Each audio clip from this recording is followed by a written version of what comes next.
OTB AM. With Gillette, put your best face forward with our new and improved razors. Right, it's bang on 7:30 this... Well, we're a minute late. What are you going to do about it? Come and get us. Come on, come and get us. 0879 180 180 is the WhatsApp number. We're feeling it this morning. And if you'd like to be involved, we'd love to hear from you as well. Owen, I missed the game. I didn't see what happened in the game. So luckily, I've been able to rely on the player ratings to tell me about what seems like it was a pretty big win for one of the teams. I'm not a mathematician, but I can do rudimentary maths. And certainly, I mean... England were amazing, right? 9 out of 10 for Declan Rice. The worst mark any Englishman gets is a 7. This is in the Telegraph, right? Harry Maguire, 7. Raheem Sterling, 7. Mason Mount, 7. John Stone, 7. Jordan Pickford, 7. Kyle Walker, Calvin Phillips, Kieran Trippier, Luke Shaw, all 8s. Harry Kane, the roundhead, a captain, a leader, 8. And Declan Rice, man of the match, at 9. But I mean, Barella, 5. Immobile, 4. Emerson, 6. Italy's weak link was clearly targeted. They absolutely hammered them, right? That's what happens. It's a crushing victory for England at Wembley last night. What's the total? Did they tot them up in the Telegraph this morning for you? There's 9 points in the difference. England win by 9 full points, which is like a man of the match level performance by one individual. We witnessed an injustice last night. Did we? Is that what happened? Did England not win? Because that's what I'm hearing here. 85 England get in much harsher, so it's an A2 in the London Times. This is right. 85, 79. Cass giving out the ratings for the Italians. You got to know where your bread is buttered, right? That's wow. I didn't quite realise this. That this was a massive shock, and those boys did their country proud. Certainly last night, the English. That's yeah. I mean, the player ratings. What are you going to do about it at this point? I don't know. The English clearly are completely overrating their entire performance last night. Maybe had done their player ratings after 20 minutes of the match, and they would have been accurate. But the game is 90 minutes long, and then another 30, or it's 96, whatever it was, and 37. There was definitely a lot of extra time. All the extra time that had been missing all tournament seemed to get added in last night, just to make the game a little bit longer. Yeah, I guess that's what happens when there's a streaker on the pitch, a streaker who completely evaded them. Who certainly adds on a few minutes. There was a bit of cramp here and there, and probably additional time being added on correctly, in fairness. Maybe. And it's not something that England would have wanted, all that additional time. It's. Are you happy this morning, Eoin? What was the overwhelming sense of, what did you feel as... You know, one of your boys, in fairness, if it hadn't been the kid from Arsenal, maybe you would have felt a little less sympathy for him. But what did you feel when the last penalty? Was it a crushing emptiness in the inside of your soul, actually, as a deep, dark place, that the only thing that gives us joy these days is the failure of our nearest neighbour? Was that what it was? Or was it yay, I can enjoy this now? Well, that's true, but the soul has been darkened to the point where I couldn't even find happiness from last night. It was almost like a joke that had just gone way too far. Where I was like, yes, yes, yes, give me all of this, when it started to become apparent that England might actually have undone all their good work from early in the penalty shootout, for it then to fall to Bukayo Saka. And I was like, no, anyone but him. This will ruin all the hard work I've put in, all the dedication I've put to the cause of seeing England not win this thing. Seeing Bukayo Saka be the guy, the fall guy, would ruin it all. So my moment was taken away from me. The ecstasy was removed, and it was a horrible middle ground, watching pain unfold, but not in the sort of painful manner you wanted it to unfold in. Sometimes the sub-editors come up with a headline so good they have to use it twice, as in on the front of the paper and then again on the back of the paper. They think it's all over. It is ciao. I mean, it's brilliant. Is that because it works at that stadium only, really? Yeah, that the added nature of it all. Jeff Hurst watching on as the Italians do a 66 job on them. I mean, it's on the front. I wonder, is that in the UK Sun as well? I don't know. We'll try and dig that out. I'm sure we'll be able to get a picture of it. Well, what was your emotion at the end of this last I don't know. I mean, at that stage, I was so strung out. It's such a bloody long game.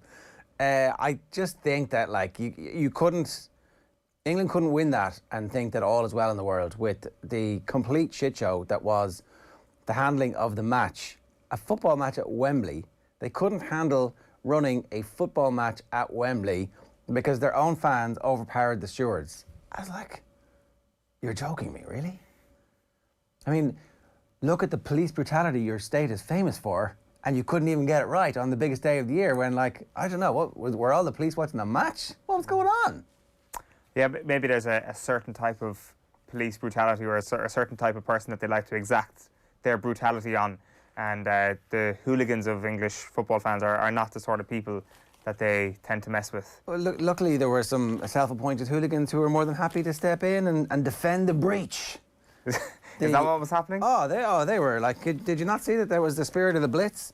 That they decided that they were going to stand there, come what may, against whatever fans they were, men, women and children, ideally, as opposed to anybody big, preferably foreign, but not necessary. You know, once you have that, whatever that Burberry-coloured suit is, or shirt is, then you're immune from anything. The Burberry-coloured shirt guy, yeah, 'cause that was... Yeah, I don't know how my brain actually managed to not pick that up. They were, of course, defending the stadium. That was it. They're like, I mean, Southgate was talking in the build-up to the game about being invaded in the past, and this was probably their greatest experience of being invaded as a nation, seeing all these people managing to get through the 4 security guards at the entry on Wembley Way. I genuinely had it down as just some sort of fight. I had the Burberry shirt guy down as a fella who had also snuck in and decided to subsequently box the head off one of the other people. No, he had appointed himself as this group have paid. I get it now. This group have not paid, so therefore something is being stolen from them. But also, it is protecting their land. They have invaded this land in the last 25 minutes, and so therefore it is theirs now, and they will batter you back. And when you are on the ground, prone, looking up at them pleadingly, they will kick you in the head from behind, ideally, because that's what bravery looks like these days, Eoin. on behalf of your nation. That's what it is. No, it is. It is. It's just... like, it's obviously terribly not funny, isn't it? But it's hard not to laugh at the Burberry shirt guy who just took it upon himself to stop the hundreds of people also... be out of place and in there without a ticket. Like, self-defence, innit? Obviously the orange vested security guard who did the low swinging kick as well is a hero, where it was him plus 3 teammates versus 400 English fans.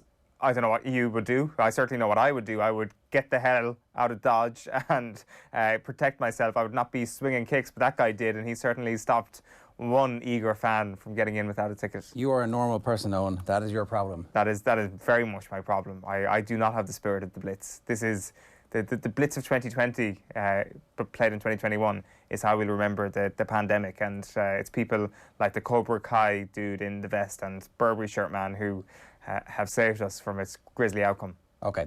It is 7:39 this morning. Let's get into our Gillette performance rankings. If you want to get involved this morning, we'd love to hear from you. 087 9 180 180. Every Monday, we give you the opportunity to win a Gillette starter pack. All you got to do is enter the competition between now and the end of the show, and we'll announce a winner. Give us who you think should be in the red, who you should think be in the orange or in the green. If there's anybody that you think should be there, we'd love to hear from you this morning. OTB AM is brought to you by Gillette. Good morning. Start with Gillette. Put your best face forward with their new and improved razors. Time for the performance rankings. You know, that wasn't an All-Ireland winning performance. Probably should have won the game based on their second half performance. Is it a step too far to say it was the performance so far of the World Cup? Maybe not. OTB AM's performance rankings with Gillette. I'm scratching my head. That performances was just lacked that intensity. Eamon Dunphy and David Meyler are going to join us in the next hour or so to pick through the carcass of England's European Championship defeat last night. And I don't know where Burberry shirt man is going here. Oh, and you could put him in the green if you were of a certain nationalistic hue, or you could stick him straight in the red. It's up to you. I think Burberry guy is green no matter what way you look at it. As you can see here, England fans, World Cup 2030, both in the red. I was looking forward to being from a country that was going to host a World Cup in whatever it is, 9 years' time. Those dreams were shattered when I went onto Twitter yesterday and I saw an Englishman with a firecracker up his arse. Those dreams... that was amazing. We haven't talked about this enough, actually. In terrible fashion. Sorry, you're right. You're right. How did we not even... That was the lead in the show this morning. Yeah. Like, I mean... It must be sore. It must be sore. It's like really hard plastic. And to get it right up there, it must, And dangerous. It's not, I know, I realise that, you know, there are toys but they're ergonomically designed. This is designed for sticking in the ground. And, I mean, and also, it must be hot. Like, the stuff burns at a massive temperature. That's why we get the fancy colours. What were they thinking?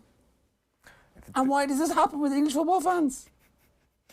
Yeah, like if it wasn't guys getting cheered for putting firecrackers up their ass, it was guys snorting lines and getting sarcastically cheered every time they did so in front of a massive crowd of very interested spectators. So the only one that I saw was the one that was on Sky, that was doing the rounds on WhatsApp.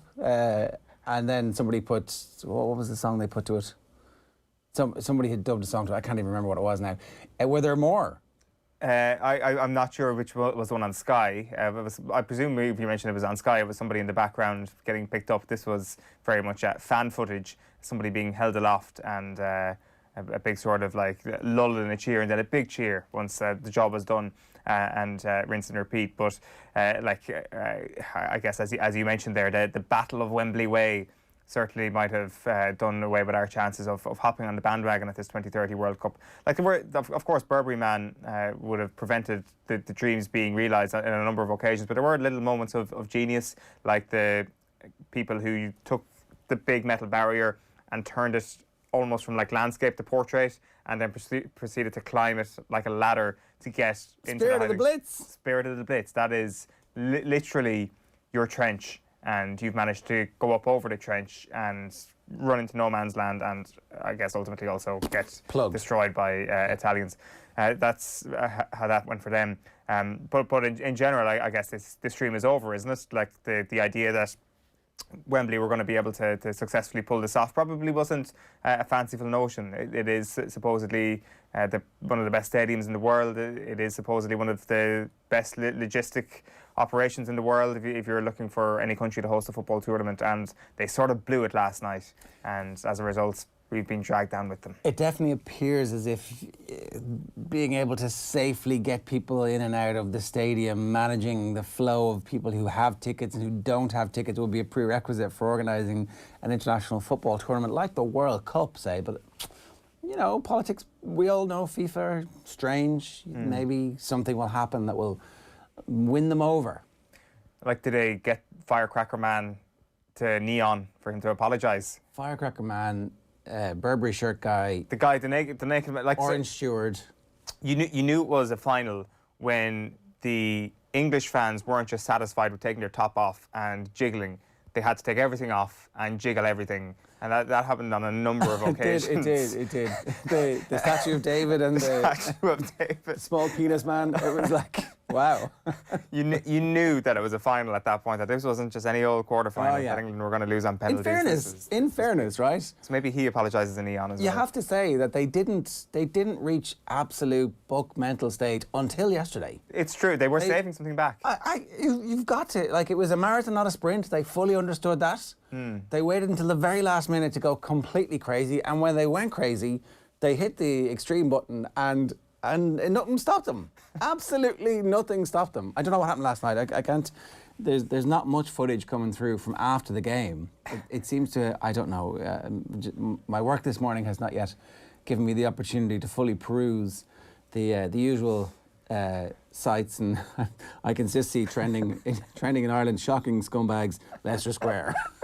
What's happening? Sports trending London. Oh, shocking scumbags. Sterling, Leicester Square. The thing is as well, once the camera pans to the crowd in a major tournament final, you start to notice a more middle class tint to what you're seeing there. It's almost like you're looking at a Wimbledon crowd more so than a football crowd when it comes to a final, because obviously the tickets are extraordinarily expensive. But because people had snuck in, what you had were these images of an extraordinarily middle-class English crowd juxtaposed with naked man jiggling his bits because he had managed to take the ladder and storm Wembley. Like, it was just the worst snapshot of Britain you're ever likely to see. And maybe UEFA and FIFA, most importantly, you're like, God, yeah, Bring it This is on. the raucous stuff we like. That distracts from all our politics. You can have every World Cup if your fans keep that behaviour up. I made the mistake of tweeting yesterday at around about 10, long before the penalty shootout. If England ever get a decent goalkeeper, they'll be amazing. The Everton fans are not happy. Oh God! But give us a sample. I can't. It's effing C was just the most. I was like, I missed this tweet. yeah. To which Right. I just replied, ha. Well, you were in the green this morning. Like your Pickford take has sort of come to fruition. I guess. Are you sitting here smugly this morning? No. I thought that. Pickford obviously has nailed himself on to be the England goalkeeper now for the foreseeable future, and I just think that there's a panic around Pickford when he's playing that can't be good for centre backs. Like, if Alisson played in that England team, would they have done better across the course of the tournament? Would they be more brave playing out from the back? I think they probably would. Mm. Yeah, no, I'm actually fully in agreement on the area that England need to strengthen to win the next World Cup, and it's the goalkeeper, a better goalkeeper, and they're possibly in a better position. Now, of course, it would have been twisted to Pickford as this national hero had they won the penalty shootout last night, and in the penalty shootout he was actually really good. Oh, sensational. But that's not what the conversation is about, and yeah, Donnarumma was obviously quite good as well, but Pickford saves were actually probably a little bit more challenging, and I mean the Jorginho moment, you just thought to yourself, if that goes into the back of the net, England don't necessarily need a scapegoat, because they will hammer the referee because Jorginho possibly should have been sent off and he was on the pitch and he scores the winning penalty, and there you go. That's your satisfying, angry ending to the night. But in a weird way, they didn't have to go that way because Pickford saved it, and ultimately it was down to the three English players to miss. Which kind of brings us nicely on to the orange this morning here in the performance rankings, which is the grand. I think a lot of people will have Southgate in the red. I suspect I'm putting him in the orange this morning. Just, again, kind of like Pickford, if Bukayo Saka scores that penalty last night, well, for me, if Marcus Rashford rolls that one into the back of the net, Marcus Rashford one is the most galling of them all, because he'd won the psychological war, and all he had to do was roll the ball into the back of the net and he hits the post. It's absolutely gut-wrenching for him. If he scores that, it goes to sudden death and England win. Southgate is a genius. You have Sterling and Grealish then stepping up in sudden death if it goes that far, and they score, and the whole notion of putting Saka in the firing line gets diminished, and the difference between him being the scapegoat and one of the greatest managers of all time, I feel, was quite thin last night, and that's why he's in the orange rather than the red. His wing backs that he started, obviously, that's the reason why they got the first goal, and they were causing Italy serious damage in the opening stages of the game, to the point where you're like, I can see a massive hole on the right and a massive hole on the left, and England are constantly exploiting that. It looked like Italy's midfield was invisible for the first quarter of the match, and then Italy started to change things, they started to get things right, and Southgate didn't have an answer to that particular question then. I think the substitutes, it's been something that's been a criticism of them throughout the tournament. We're suspect in their timing. Bringing Jack Grealish on in the 99th minute, I'm sure, is something that probably frustrated you, not seeing him until the 99th minute, and even Sancho and Rashford being brought on. I don't buy the idea that you can't take a penalty if you haven't been on the pitch. I mean, do you need to be fully warm, and do you need to be on the pitch for half an hour in order to take a penalty correctly? I'm not sure you do, but could Sancho, for example, have made a greater impact by coming on earlier in extra time? Same story with maybe Marcus Rashford. Maybe not both, but one of them. If you bring them on earlier, you go for it a bit more in extra time, and maybe they don't need penalties. So that's why. So Southgate gets good marks for you for the tournament. He gets deducted points for being too conservative in the final, and that's why he's in the middle. Is that it? You're not within the final. I think he got it right actually at the start of the final. Okay, so specifically within the final, the team selection was correct. It's just that as the game progressed, they withdrew into their shells. Italy got better, and you're not giving him either points for or against for the late substitutions.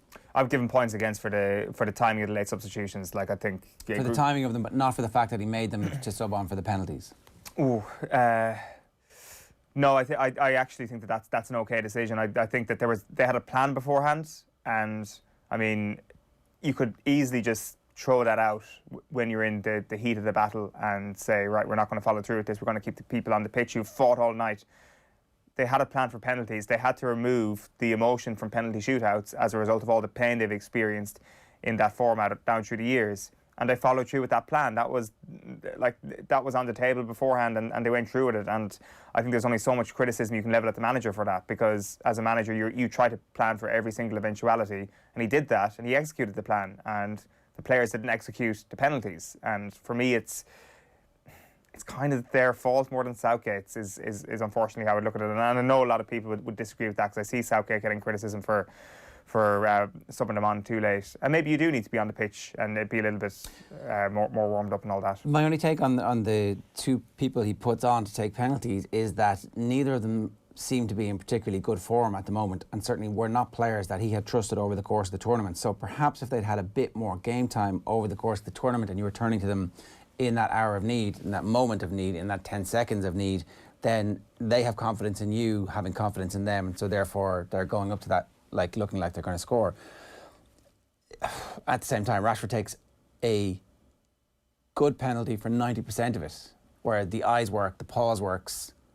It's just the final bit of execution is a hair's breadth away from being absolutely perfect, and everybody going, holy moly, look at him, low on confidence, and look at the penalty he scores. They're balls of steel.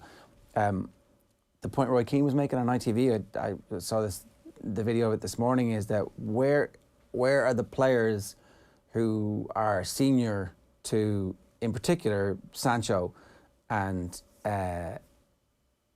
what's going through their mind? So what's going through Grealish's mind? What's going through Raheem Sterling's mind? Watching the kids go up who haven't played, I don't know.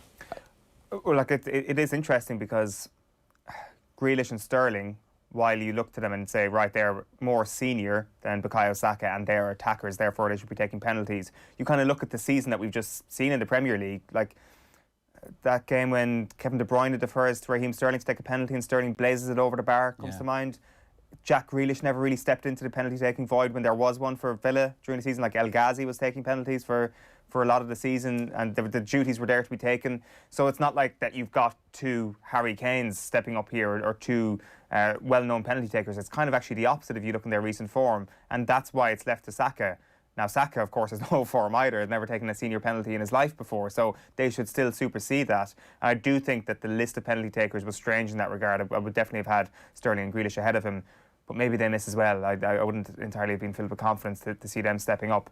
Like, that being said, you look at the Italian penalty takers, and you kind of knew Belotti was going to miss when he stepped up. I was astonished that Jorginho missed, but there was kind of a look about some of the penalty takers that Italy had as well, and you're like, on paper, England should be winning this shootout if it's just down to the takers. And your sole worry really was with Pickford versus Donnarumma. As it turned out, that wasn't the deciding factor, because Pickford did quite well. Pickford did brilliantly in the penalties. That's the thing. He's obviously an excellent shot stopper. It's just the complete package when you're looking at somebody who every time they make a save is like out screaming. Like in the din of a full stadium, you can still hear him smacking his gloves together after every single save, screaming at everybody. When a free kick goes wide, he's out screaming at people, going, "Well, you made the wall. What are you screaming at?" And obviously, it's just to gee him up. Yeah, it actually it did seem at times that Pickford was just channeling the madness inside in him when Italy were really trying to turn the screw late on in that game. So maybe they use this, and this is the start of their World Cup winning run, but I'm just not sure. Tournaments are so bloody hard to win, especially if you're England, and to get the legs up that they got over the past few weeks, really, it will go down as one of their best ever opportunities, given how flaky some of their opponents were, and not the direct opponents, I mean some of the heavy hitters elsewhere in the tournament. The fact that it was essentially a home tournament for them as well, maybe got a bit of the rub of the green with the Sterling decision against Denmark. You need those things to go your way in a major tournament to win it. And England had all that, and they didn't win it. So it's not an automatic thing that they come back and automatically even contend at the next World Cup. And there will be questions asked about Southgate and whether or not he is the man to lead England into the next World Cup. I personally think that's harsh. I think that he absolutely should be. But the reasonable question that will be out there is, he's a good manager and he's done a good job, but could England be doing even better with a better manager?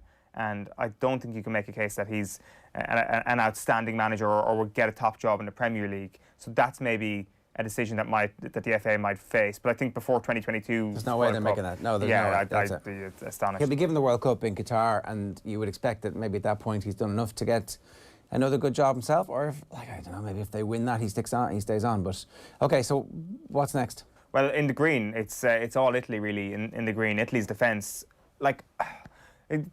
Sometimes when, especially like during lockdown, when we've gone back and watched old games that have been in the not too distant past, we're like, God, I really wish I appreciated this team a little bit more. And there was just kind of this crystallised moment last night where I actually kind of did appreciate what this Italian team is, where you have the moulding of two, not golden generations, but two different generations in a beautiful defence, and Chiellini and Bonucci in front of Donnarumma, who obviously is, I guess, essentially the hero from an Italian perspective at the end of the day last night. Just, they were so good to watch in that department all throughout the tournament, whether it was like Bonucci and his beautiful vision from the back, or Chiellini and, I guess, laughing at opposition captains, or I guess pulling Bukayo Saka when he had every opportunity to clear the ball himself moments beforehand. The sort of cheeky shithousery that exists within their psyche, which is just kind of underlined with just incredible talent.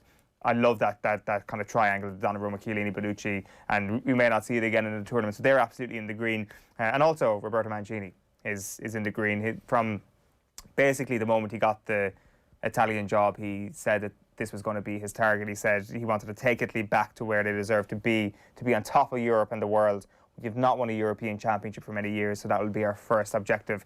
And he's gone and done it. Didn't qualify for the World Cup, got knocked out in the playoffs in pretty dramatic fashion. They looked at a really low ebb. They're Italy, so they can never be discounted before a tournament, but they were outside the top 3 or 4 when people were making their pre-tournament predictions. There was no suggestion that they were in the same conversation as France and Portugal and maybe even England going into this tournament. And it was only throughout that maybe we became familiar with this team and familiar with the fact that Roberto Mancini has maybe been at times underrated as a manager. And there was a lack of appreciation for what he actually did to get Manchester City over the line in 2012. And I think now he's put together a CV that is right up there with any of the other managers around the world. To actually go into international management and to succeed like this is brilliant, and it's fantastic. It's not Bonucci and Chiellini that warms your heart about this Italian team. It's Mancini and Vialli. Yeah, and just the quality of the football that they played, particularly in that semi-final when, you know, they were on the rack against what it turns out is a very good Spain team. They still had the bravery to continue to play, and also all of the things that you have come to associate with Italy. So it's like a perfect modern version of what Italian football should be. And if they get a striker, they're going to be very difficult to beat. It's like if England get a goalkeeper, they're going to be very difficult to beat. Okay, so Mancini was number 1, Italy's defence was number 2, Gareth Southgate in the middle. That is dividing opinion.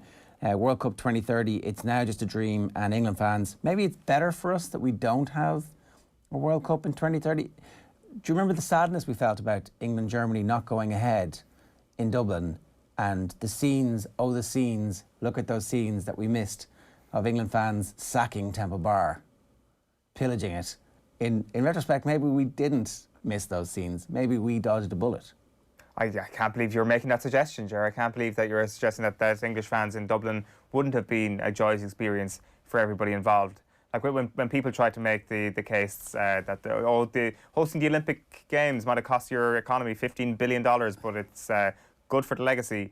Like, were we ever trying to make that case that hosting English fans in Dublin was going to be good for the legacy of the city? I'm not quite sure we were. And the main thing is, if the 2030 World Cup does go in the direction of this bid that now looks like it's not going to happen, then I would say that the key point is avoiding England in the group and avoiding the visit of England fans at all costs. The performance rankings are with thanks to Gillette. We're giving you the chance to win a Gillette starter pack this Monday morning. To have the chance of winning, tell us who you reckon should be on our performance rankings, and the winner will be picked before 9:30 a.m. OTB AM's performance rankings with Gillette. So proud to be English. However, the racist abuse the 3 penalty takers are receiving is a disgrace, says Omar Boss in our YouTube channel this morning, and has been roundly condemned. Boris Johnson says it's appalling. The FA have said it's a disgrace as well, and it's appalled by the online racism. We could not be clearer that anyone behind such disgusting behaviour is not welcome in following the team. We will do all we can to support the players affected while urging the toughest punishments possible for anyone responsible. Punishing the people responsible, getting the social media companies to identify who is responsible. These will be big steps forward. A couple of quick more comments here. Morning everyone, some weekend of sport. I'm not a cyclist, but Latour is great viewing. Forza Italia and Jorginho is very good. Well done Argentina. More of a dagger in England's right wing heart, says Shifty Lad. Noel Cowell says England should get a stadium ban for what happened. Very lucky nothing too serious happened. Did nothing too serious happen just yet? We're not sure. We'll have to wait and see exactly what the fallout is. And I would be surprised if they didn't get a stadium ban for that. Or certainly away fans banned, England fans banned from attending matches. Michael Kelly says, there's a lad who back in the day used to mind the gate at Nace GAA. Try getting past him for a Junior B game on a Lashing Tuesday night without a ticket, worth 10 Mordors.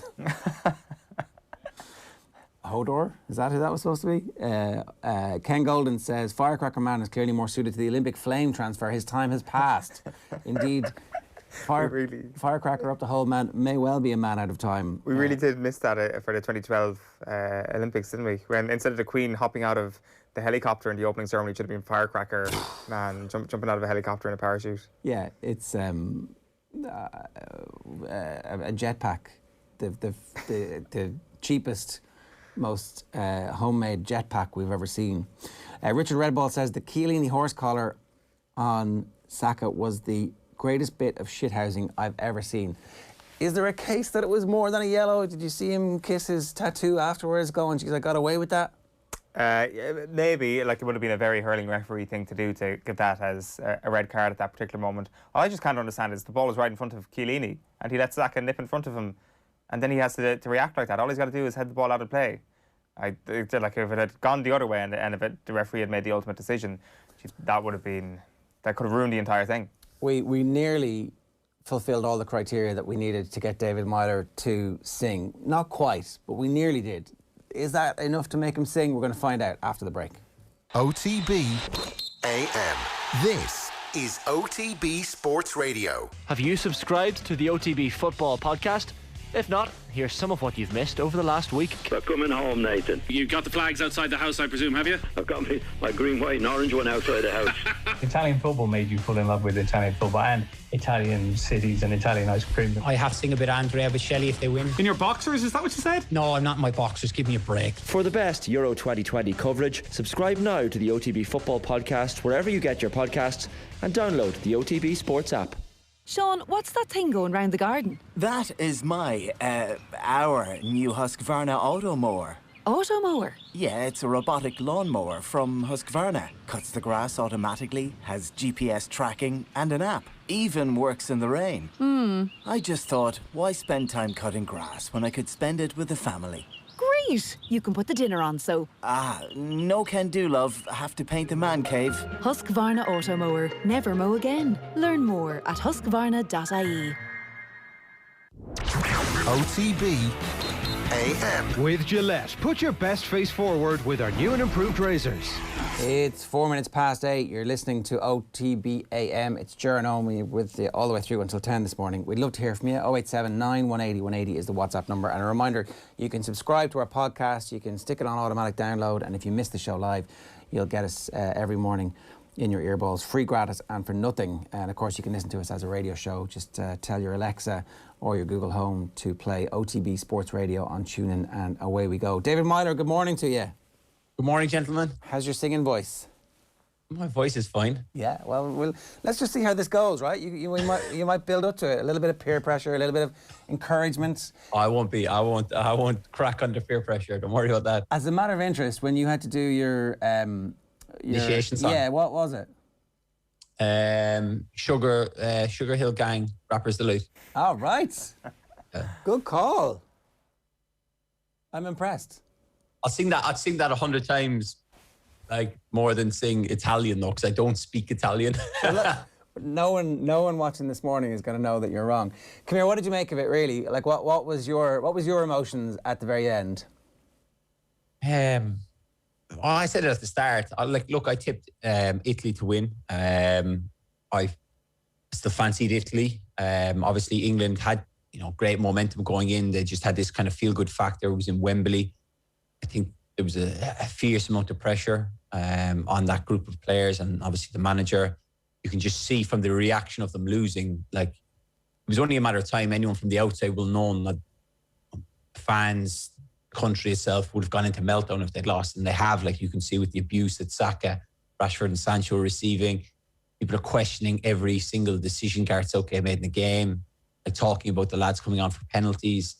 It's just a typical reaction to a loss. But then 3 days ago, Gareth Southgate was the greatest man ever manage England. So it's one of those you take with a pinch of salt. I think Southgate tried to win the game with the penalty substitutions. Maybe he would have been better served to try and win the game at the start of extra time and make those substitutions. He didn't, right? But with the substitutions, it's like, I'm trying to win this, and it's an aggressive move as opposed to a defensive move. And it didn't come off. Like, that's the hope. But there's going to be a winner and a loser in sport. And maybe there were better players to take penalties. That's possible. We can have a conversation about that. But the decision itself is, I think, like, what's the point in being in these competitions if you're not going to try and win them? No, 100%. And I think that when Gareth looks back and eventually he'll watch the game back, I think for them, they scored after 2 minutes. Obviously, it's a great goal from Luke Shaw. And then it kind of validated his reasoning for going with the five at the back, because obviously Trippier gets the assist. But I think that was the moment where England, they sat back then and they tried to defend the lead for large periods. Like, it was almost that, cliche, you score too soon. I was hoping that England would kind of like kick on in the game and kind of like, you've got the goal, you're ahead. Now can we push them? Like, you knew Italy obviously were going to have to come back to try and get back into the game. But we never really saw England catch them on the counter-attack, or were able to put, 3-4 good passes together in, the Italian half to kind of get Sterling on the break, or, get Harry Kane involved. It was very much one of those games where they tried to defend for, the whole thing. It was always going to be very difficult, because you knew that Italy were always going to create probably two good chances, and it was just whether or not they were going to take them. Like, the goal is a scrappy set piece that, they just react better than England. I think that would be the big thing. Like, you can talk, of course, about the penalties. I think with Rashford, I don't think he's right in terms of his body. We saw that at the Europa League final, obviously, when he came out saying that he's been playing with an injury.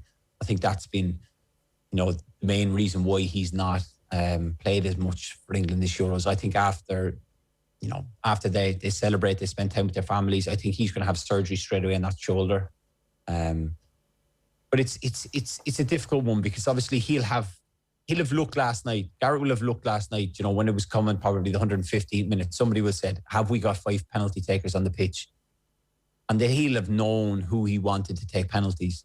That's why he brought on, Sancho and Rashford. I had a similar incident years ago, albeit it's not the same standard in terms of the Euros final, but we played the League Cup against Leicester.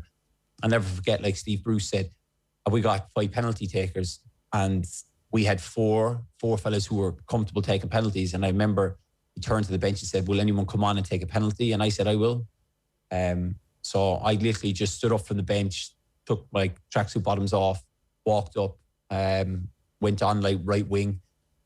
Our goalkeeper took a kick out, went straight to penalties. I took the 5th penalty and scored, and we won. I scored the winning penalty. So, like, it has been done. This whole idea of, players not being warmed up, I don't really buy that. I just think the penalties were poor. I think that's the biggest problem that they had. Would they not have given you one of the middle penalties, second or third, so there's room to recover, as opposed to the last one? I think that's the other point, though, that, like, if you're confident Kane and Maguire are going to score, put Maguire out first, put Kane 4th or 5th. You hope that it gets that far. And let Saka take one early if he's going to take one. Let Sancho take the first one, maybe, so there's time to recover from these. Look, I know what you mean, but it's also, do you not stick your best penalty takers first, second, and third? Yeah.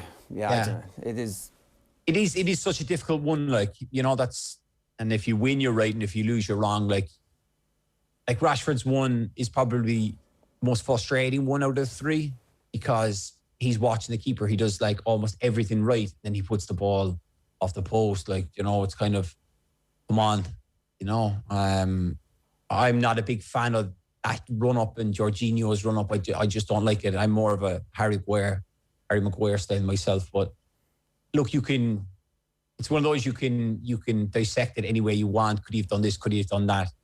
At the end of the day, look, those young lads put their hands forward, stood up, and took penalties.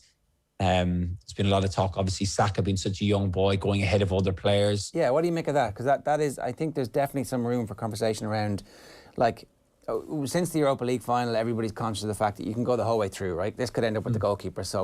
But we know that the first five are absolutely key. And in that first five, there are kids like Sancho. Okay, he's a £100 million footballer, or £70 million, whatever it is that Man United have paid. And Saka is obviously a superstar in the making and has leapt forward in the last 18 months in terms of where his career is. But they are kids compared to the pressure that some of the other players have been and carried in their careers, like Sterling, and like Grealish. They're the two that got name-checked, particularly by Roy Keane in the aftermath last night. I have a lot of sympathy for what Keane says. It's like, maybe they haven't been taking penalties at St George's Park in the penalty shootouts, the competitions that they've been running to see who's more likely to score or not.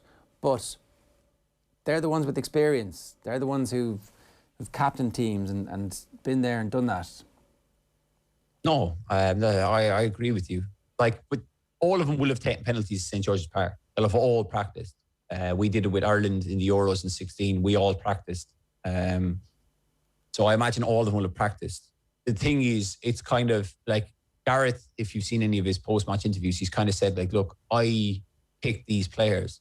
It was my decision, Is there a certain case that, Sterling could have said, look, I want to take one? Of course.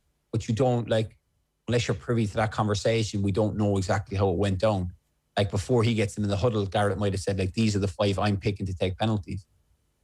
And then it kind of comes down to that almost leadership quality that Sterling would go, no, look, Gareth, I want to take one. Put me forward to take one. We don't know. But at the same time, I think it was Mark Pugarch, the host on ITV, he had said, Grealish hasn't taken a penalty in a competitive game in 2 years, which he missed. Sterling's last penalty was in a shootout that they won for Manchester City, I don't know, was it 2 years ago as well. So there's been a long period for them of taking penalties. So, yes, they are experienced, but are they penalty takers? But at the same time, it's disappointing. You kind of want your older, experienced players to kind of step forward and go, I'll take one. A bit like, Harry Maguire going second. Like Harry Kane wanted to take one. There was a lot of talk before that Jordan Pickford might take penalties. He didn't take one. So you're going through everything now, and that's what's going to happen.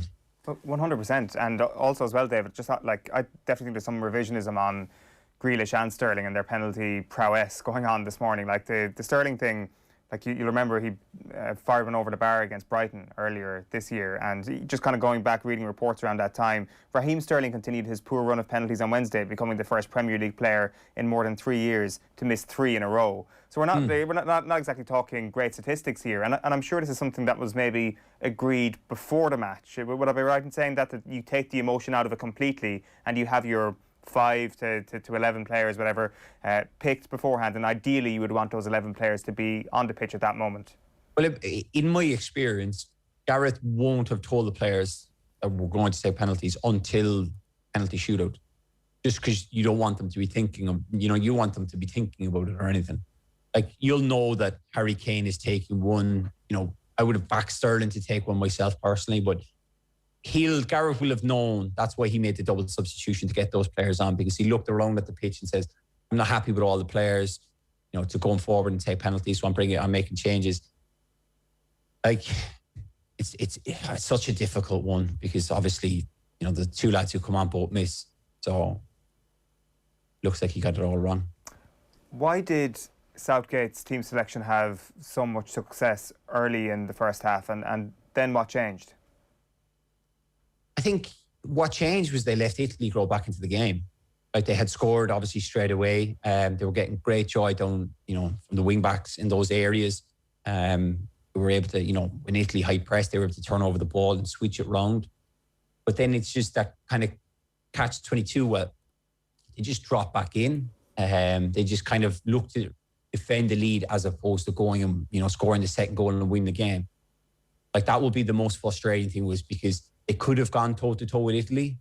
Because even at one, like if it's a 1-0 up, if they had pushed for the second goal and they get caught, it's only 1-1, then you just have to regroup and kind of like, and you can kind of go back to playing a bit more reserve football. That would be the frustrating thing for them. They didn't create a lot of chances, especially with, like, you know, the attacking players we go on about. They just kind of are happy to try and push away the Italian storm all the time. Like, there was one period where Italy like had 72% possession against England. That's unheard of, really. You know, regardless of who. The only team that could potentially do that to England, I think, is Spain. But they do that without going anywhere, and that's kind of their philosophy. But for Italy, who, you know, if you look back at some of the group games, they didn't have that much amount of possession against lesser teams than England. So I think that's it's very difficult, you know, for me to sit here, because I've not been in that situation, to kind of say, like, were they nervous? You know, the expectations, you know, you're there, you get the goal ahead, you're trying to be strong, you're trying to be solid, you're trying to, like, can we weather the storm and then catch them on the counter-attack? And I think that's the real big disappointing thing, was they weren't able to actually create chances on the counter-attack.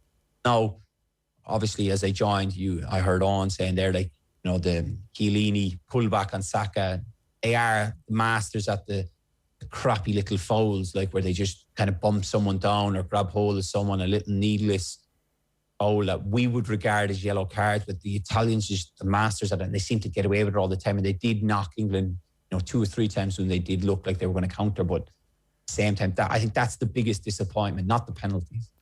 David, could I ask, is that a kind of a subconscious thing that happens in a team where you're set up and the team's philosophy almost looks as if it's reflecting the scoreline? So as you say there, England kind of went into their shell, sitting on that 1-0 lead. Like, is that subconscious, or is that a reasoned decision, and is that a tactical reaction to sitting on that 1-0 lead? I wouldn't say it's a tactical reaction. Once England, like, look, they'll have their game plans. You imagine the manager's last, you know, few words are keep it tight, be solid, look to get on the ball, look to create chances. We're playing with the wing-backs. Can we get the wing-backs higher up? You know, he'd gone through everything. And then you score straight away. So it's kind of like, whoa, we're now winning. And it's like, we're winning and this is great. And we're going to win. Like, you know, if we keep a clean sheet from now on, we win the tournament. And you can guarantee at halftime, he'll have said, like, we need to be braver on the ball. We need to try and, you know, keep hold of it in Italy's half. But clean sheet wins us the Euros. And then it's not a case of, like, I'm telling everyone to stay back and defend, but it's just natural instinct as a player on the pitch. You do tend to drop that extra 2 or 3 yards further back, because you're thinking, if we can keep this clean sheet, then we win the tournament. But it's double Dutch. It's a horrible game to play, and, you know, they got caught out in the end. Is that essentially because he doesn't quite have a defined philosophy or a style of play? You wouldn't say that, like, you can look at his team and go, that's a Gareth Southgate team, the way you can look at a Klopp team or a Tuchel team or any of the world's great managers at the moment tend not to be reactive to the opposition. They say, well, this is how we're going to play, and we're going to be able to inflict our game week in, week out on weak opposition and on good opposition. Obviously, we pay attention, and when they have the ball, we work harder. But with Southgate, there's a lot of the horses for courses worked up to this point, but maybe there's a limit. Very difficult, because I think with the amount of time you have internationally to actually implement the style, you look at the group of players, you've got obviously Manchester United players, Manchester City players, Liverpool players who play different styles. Like, does Harry Kane kind of fit what Southgate wants? Probably not, but he is so good at what he does for Spurs that they're now trying to kind of almost accommodate him, that he can, like, it work perfectly in the semi-final, that he can drop in, like, get on the ball, put balls on the side. I think it's very difficult for Southgate to kind of implement the style. Like, I think if you go through the other national teams, there's no great philosophy with them. You know, the Italians looked obviously high press and kind of get after you, but there's no great magic to that. I think it's very kind of difficult to look at a philosophy. It takes a lot of time. You need a lot of time. Like, work on it. Obviously, when Gareth or England would have played Wednesday after beating Denmark, the players who played, obviously going to extra time, they won't have trained Thursday or Friday. Then Saturday would be a light session where they'll run through, tactics or whatever. And then it's Sunday, it's game day. It's very difficult to, international football certainly comes around like a lot faster, and there's only a short amount of period between the days. So it is very difficult to kind of implement the style. But I know what you're saying, that you'd kind of like to see some similar patterns, that if players come off the bench, it kind of rotates into one. And that's no, it's fair enough to have the hard part. But it's fair enough to have I will be able to have I'm tactically flexible enough to go 3 at the back if I need to. I'm tactically flexible enough to go 4-4-2. That's fine. But it's like what you do when you have that shape. That's I think it probably comes from the selection of the midfielders. Like, Declan Rice actually did play really well in the game last night, and he was a bit more aggressive with the ball than we've seen before. Up to this point, it's definitely been get the ball, keep it, shuffle it around. But actually, there's probably a bit more to his game. I think there's probably a bit more to Calvin Phillips' game as well. It's just they weren't encouraged to do that. They were encouraged to just be defensive. And I don't know, is there no room for Grealish in the team, particularly if Foden is injured? Would that not have helped you to keep the ball, particularly in that second half? Just run the ball back and forward, draw some fouls, keep possession, give your team a bit of a rest. But he hasn't put Grealish in the team enough over the last 18 months to give him the opportunity to bet in or to win his trust. And they're the concerns that you would have in the longer term. No, definitely. And that's the hardest part. You can tell that Gareth doesn't trust Grealish defensively. That there's no doubting his ability going forward. His ability to create chances, even to obviously win fouls, get free kicks in good areas. But there's obviously a question mark over him defensively. Gareth feels that he's not reliable enough to do more or less the number 10 role. That's why he went with Mason Mount the other games, because Mason Mount will work harder. So Gareth will obviously feel that Mason brings more to the table, and I think that's something that Jack needs to learn. It has to kind of go both ways, because that's what Gareth wants. But at the same time, though, Jared, they were 2 penalties away from winning competition. So it's the thing, isn't it? Yeah. It's so difficult to call because it's so close. It's true, right? But France won the World Cup, right? So therefore, everything Deschamps did in retrospect is brilliant. But actually, you do feel like with that group of players, Deschamps could have won the World Cup, and now they could be European champions as well if they had a style of play that actually got the best out of the team. Do you know, if Klopp or Guardiola was in charge of the England team or the French team, I think they'd be much better. I think they'd be swashbuckling in the style of Spain winning back-to-back tournaments, and that's the opportunity that France had. It feels like that's the opportunity that England have at the moment, but I'm not sure that they're going to realise it, because Deschamps and Southgate have a definite look. We're not going to get beaten, and more than likely one of my superstars is going to score or do something really good, and that gives me a chance of winning the tournament. I understand it. I totally understand it. But when it comes down to it, you lose on penalties. Yeah, and on the flip side of that, Deschamps will say, well, I won the World Cup.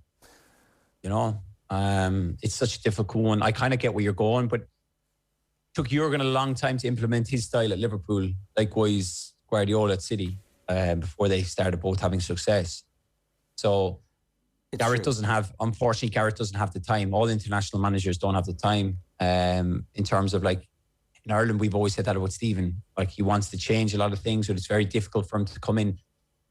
That's why this kind of summer one, where he had a lot of time leading into the games, that he can then sit down and go through things with players. Major tournaments, you're preparing for the team you're playing. You're not. It probably is the international approach of, if you look at it, you're almost setting up to play your opponents, as opposed to what is our philosophy, what is our style, what are we trying to implement, something to take us forward. It's more, you're gearing every formation, every style towards your opponent, just to win the game and get a result. Does that mean then that the opportunity for new faces in this squad over the next 18 months should actually be a little bit less than you would expect in an ordinary 18-month window, David? Should he basically pick his 30 men or whatever he's going to be to whittle down over the course of the next year and a half, because they are so close. I still think look, 3 years ago they played obviously in the World Cup semi-final against Croatia. Midfield was Jordan Henderson, Dele Alli and Jesse Lingard. 3 years, look how much that's changed. 2 of those players aren't in the squad. Jordan was a substitute. Yes, it's 12 months' time or 18 months' time. There could be more and more players coming through. Like that boy, Jude Bellingham, if he goes back to Dortmund and has another fantastic season, he'll be knocking on the door to start in the World Cup. There's no doubt in that. Then you're looking at Phil Foden, another 12 months experience. There's loads of players. And I'm almost jealous of the array of talent that England bring through. They'll produce more players. There'll be some players who will appear out of nowhere. You think of someone like Mason Greenwood, if he gets a lot of minutes this season, scores a lot of goals. So I wouldn't say they're set in stone in the players that they have right now. Look, don't get me wrong, a large majority of them will still be involved in the World Cup. But there will be other players that appear and will have good seasons and put their hands up, and it'll be interesting to see. On the flip side then, what does last night do for the reputation of Roberto Mancini? I think that maybe there was a sense that we underrated him a little bit after his time in the Premier League, despite kind of guiding Manchester City to possibly the most famous final day Premier League title win ever. I presume that goes the other way entirely now, and he's up in esteemed company after last night. No, definitely, isn't it? Like the horrible thing for Mancini is kind of Guardiola came in, after Pellegrini, wasn't it? But he's gone on and had so much success that nearly anyone before him is forgotten about. But if you ever listen to any, certainly with Mancini being involved with Italy, the players that, played under him, even Mika Richards is one that we see a lot of. He spoke really highly of Mancini, that all the players liked him. I know Stevie Ireland didn't like him because I saw something Stevie did, but that's fair enough. He's gone and taken an Italy team that didn't qualify for the 2018 World Cup. I think they went on 15 clean sheets in a row. They're now 34 games unbeaten. It's just remarkable what he's done that. And he's brought an exciting Italian team back to Italy. Italy has always been one of the, the powerhouses in European football. They've always been thereabouts, and you always want to see Italy competing in these competitions. But Mancini has kind of brought that life back into the football culture over there. He's gone down in history in Italian football, winning the Euros. So it's always nice when you call a team before the tournament to win it, and then they go on and win it. So fair play, Roberto. You listen to me. There you go. And all we were missing was Immobile, who was bloody useless, by the way. Whatever you did, whatever curse you put on him. Oh, jeez. I would obviously tipping him to be top goal scorer. I kind of went with the romantic idea of, whichever country wins it, one of their players will be the top scorer. If I'd said Insigne, I'd probably got left off, but I said Immobile. He's banged 30 plus goals the last few years for Lazio. But he just looked like he couldn't hit a barn door. But at the same time, he's sitting lying in some hotel room with his winner's medal around his neck. So I can't exactly give him any stick. But it's substitute made at 55 minutes in the game, David. If you flip the script, does Gareth Southgate make that sub when he sees it in black and white, or does he say he'll come good eventually? But at that moment in time, England were winning 1-0. I think it was the 67th minute he scored. So you're kind of thinking, we're okay. I'm going to have to look to change something. But we're dissecting every decision here. Yeah, that's what happens. And that's the hard thing, is kind of even Gareth, and he'll have relived the game through his head. If I'd done this, if I'd done that. Well, look. But think about it. The tournaments matter so much. They're still singing about 66 and they're still singing about 96, and we're still talking about 2002, because tournaments matter way more than anything else. We never forget this. You never get those decisions back. And that's why we love the tournament so much. This was a bloody brilliant tournament. The extra teams, the fans around Europe, I don't know. It really made me feel like international football is back. No, I couldn't agree more with you. Going back to whatever day, was it a Thursday when Spain played Croatia and France played Switzerland? That day of football, those games were just unbelievable. Even going back to the earlier start where, the Netherlands played Ukraine. and then like Ukraine kind of miraculously come back into the game and then get beat. Like the tournament was just unbelievable. All the games, bar probably England, Scotland, that was an awful game. But the majority of them were very, very good and they were very entertaining. And it's just, I don't want it to end. And now like I'm excited that the Premier League is coming back, but like it was brilliant. And I think for a lot of like kind of the younger generation, obviously being that extra year, not seeing like obviously in Ireland, we'll remember Italia 90, 94. It was kind of like, it's that buzz. And that's the one thing I've said to my wife, like, I'm so desperate for Ireland to get back to major competition simply because of the lift. Because obviously I'm living in England, but the lift that football team has given this country is just unbelievable. I'm desperate for Ireland to get back so I can jump on the bandwagon and get carried away. Yeah, I think we all are. Are you going to give us just a little blast time to say goodbye? Come on, you were 100% correct. You picked the dark horses weeks and weeks and weeks out. You need to celebrate this, David. It's a moment in any man's life when you accurately predict. Go on. I'll meet you in the middle of the road. I'll do Rapper's Delight. Okay, let's go. Yeah. Okay. I said a hip hop, a hippie to the hip hop. You don't stop the rockin' to the bam bam boogie. Say up jump the boogie to the rhythm of the boogie the beat. Now what you hear is not a test. I'm rapping to the beat. And me, the groove, I'm gonna try to move your feet. You see, I am Wonder Mike, and I'd like to say hello. From the black to the white, the red and brown, the purple and yellow. But first, I gotta bang bang the boogie to the boogie. Say up jump the boogie to the bam bam boogie. Let's rock. You don't stop. Rocky rhythm. So far, make your body rock. Well, so far, you've heard my voice, but then I brought two friends along. Next on the mic is my man, Jer. Come on, Jer, sing that song. David Meyler. Woo! It's amazing. It's been a while since I've done that. It's amazing what England getting knocked out on penalties in the final. Love it. Will do to anybody. David, good stuff. Go on. Well, I did call Italy from the very beginning. You did. So. You had a great tournament. Thanks a million. Cheers, guys. Enjoy and go and rest your voice after that. Right, David Meyler with a little bit of rap. Yeah, we're going to get the same from Eamon Dunphy. It's 8:32 this morning. If you've just joined us and you missed some good stuff already, don't worry, you can get it all on the podcast. You can subscribe on the OTB Sports app and we'll send you a notification anytime we go live or indeed anytime the podcast is updated. And if you click over to make sure that it's on automatic download, then you'll never miss anything as well. And we'd love to hear from you. 0879 180 180 is the WhatsApp number. OTB AM is brought to you by Gillette. Good morning. Start with Gillette. Put your best face forward with their new and improved razors. That's the thing, is that those decisions, right or wrong, you put all the chips in the middle of the table and the hand gets turned over and the penalty hits the upright and it bobbles left and it was the wrong decision. I think also as well, there's just a number of things you can get into of like these little moments that define the night. Even something like Pickford making that save and palming the ball onto the post for Bonucci to fire to the back of the net is up there. All right, it is 8:33 this morning. I'm delighted to say Eamon Dunphy is with us to give us his thoughts on last night. Eamon, what was your emotion as the penalty shootout unfolded? Well, I was cheering for Italy, so I wanted them to win the penalty shootout.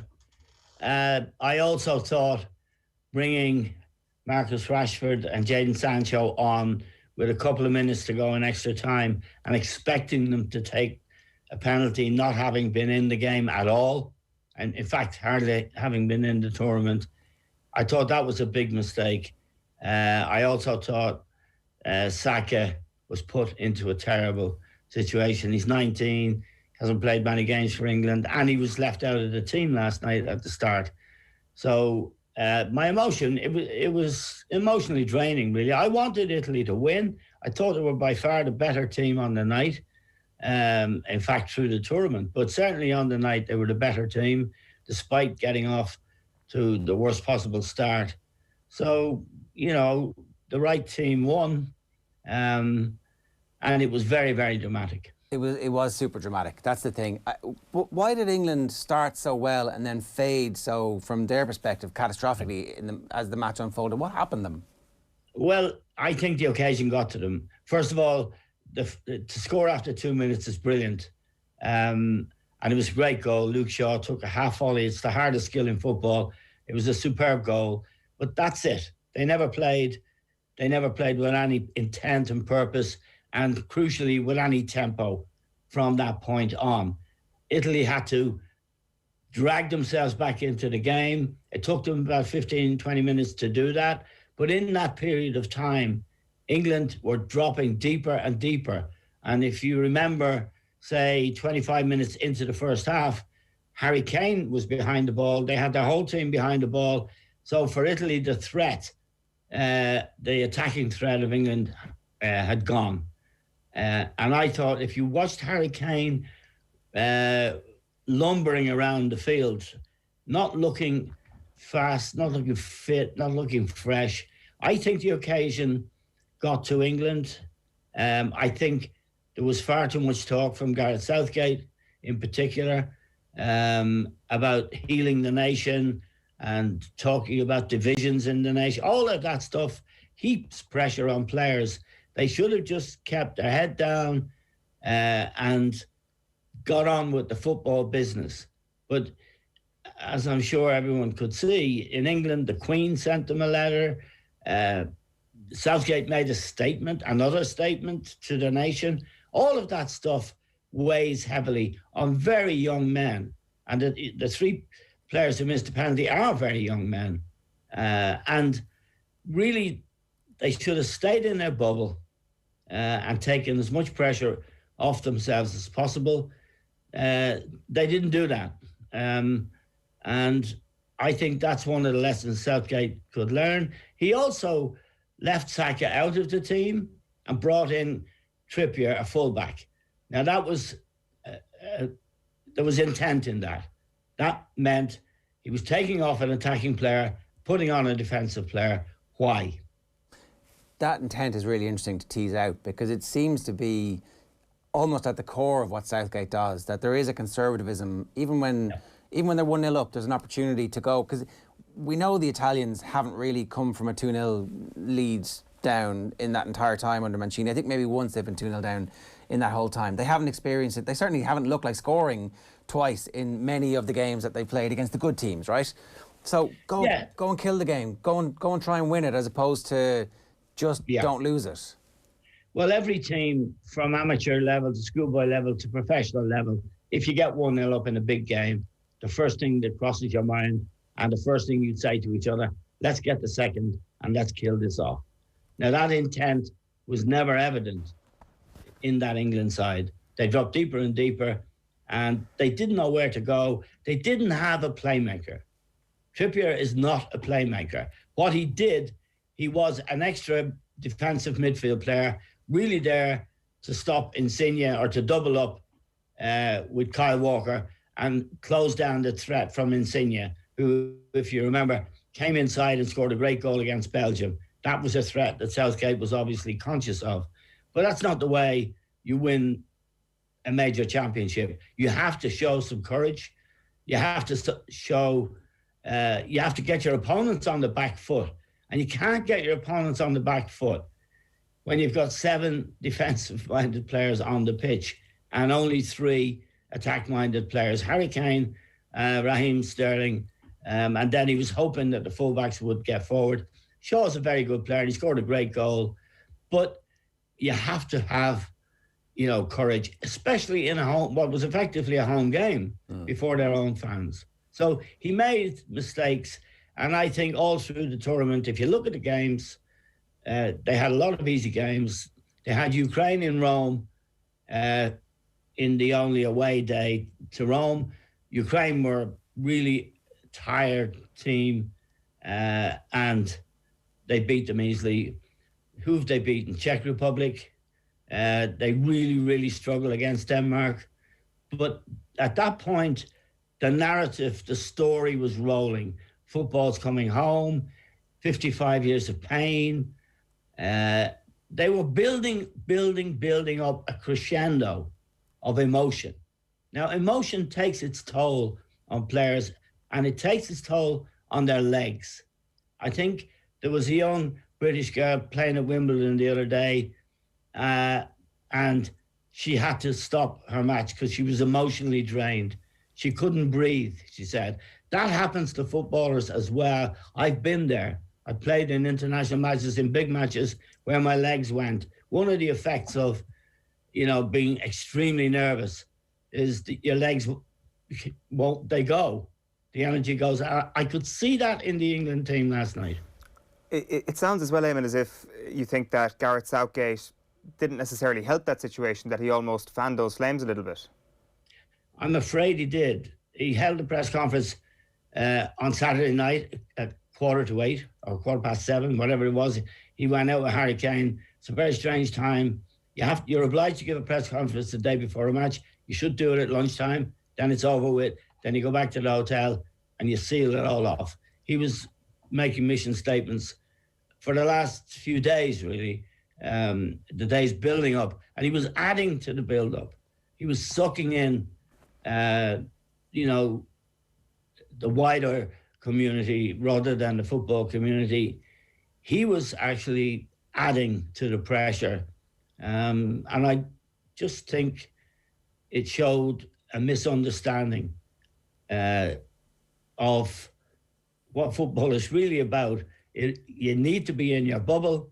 You don't need to be worrying about whether he's going to get a night on or not, or all of that stuff. You need to be closed off, sealed off from that. And you could tell. I mean, if you look at, I haven't seen the possession stats for the 90 minutes, but I say Italy are well ahead. They were certainly 60-40 ahead at half-time. And you have to look at your opponents. This team is now 34 games unbeaten. The reason is they have experienced players, Chiellini, of course, Bonucci at the back, but also Jorginho in midfield. Insigne is another very experienced player. They're very, very good players, and they haul themselves back into the game. They pass the ball, ask questions of England all the way through. And, Pickford had a few anxious moments and made a couple of good saves. But the goal, when it came, it seemed almost inevitable, the Italian goal. It certainly did. You mentioned there as well that you talk about the quality that England had faced at this tournament. Did you see this as this golden opportunity for this group to actually get that trophy last night, and that it may not be so straightforward to get back to this level in 18 months' time? Well, I think he's going to have to rebuild his team, you see. This was a team built not to lose and to beat bad teams 1-0, which is basically what they did. In fact, they couldn't beat Scotland. They drew 0-0 at Wembley. This team is designed to play against bad teams or mediocre teams. They don't have sufficient number of attackers in the side. I mean, you've got Grealish, you've got Sancho. Now, Sancho is really top-class player. He's 21. He's gone to Manchester United. He's got to rebuild the team. He's got to have a team that can hurt good teams with good attacking players. Grealish might be an answer. Sancho certainly will be an answer. Saka looked very promising in the tournament and was very effective. Why did he leave him out last night and put a full-back in? That's the question.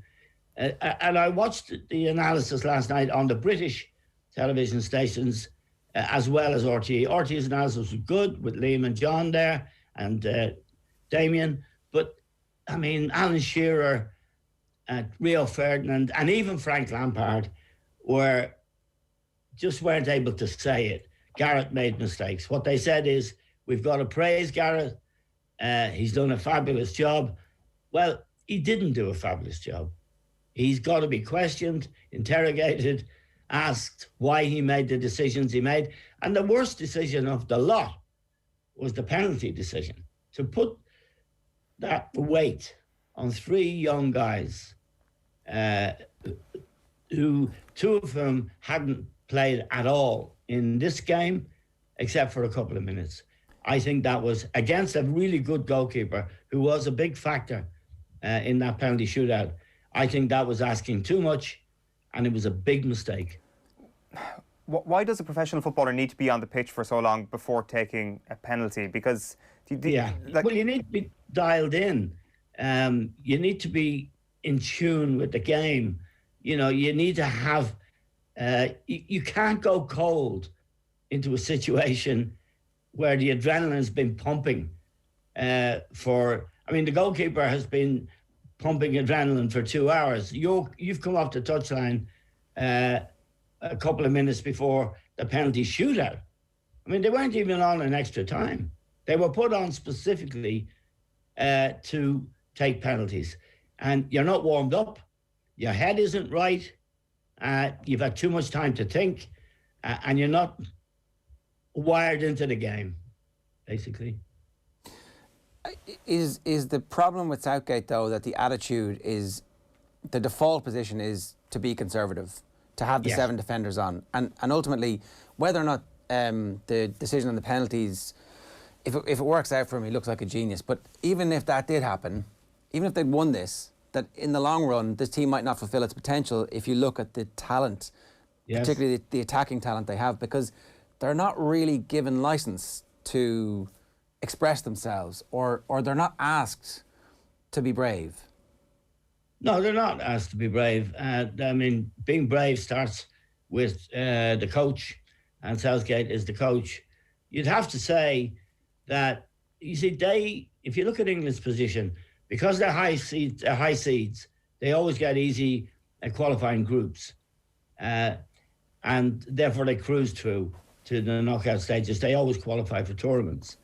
And the other thing you'd have to factor in on this occasion is 6 of the 7 games were at Wembley.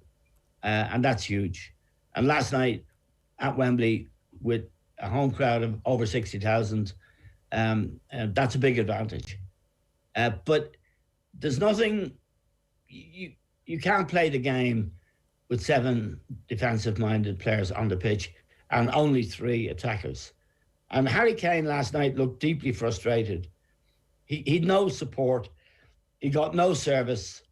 And he was isolated until instead of the team moving up behind him as a unit, he actually was dragged back into a defensive role behind the ball. That's not what Harry Kane does. He scores goals, he threatens defenders, and last night he would have had a great opportunity with support and service to threaten Chiellini and Bonucci, but he never got there. Is there a possibility that a manager can change and have a road to Damascus style conversion after an incident like this, or does he just blame it on bad luck? If the penalty takers are taking the penalties, and so therefore kind of be doomed in Qatar to repeat the same mistakes again? Yeah, it's an interesting question because he has decisions to make now, and you're right about these young players. They have to play, and they have to play in meaningful games. They have to play in tough games.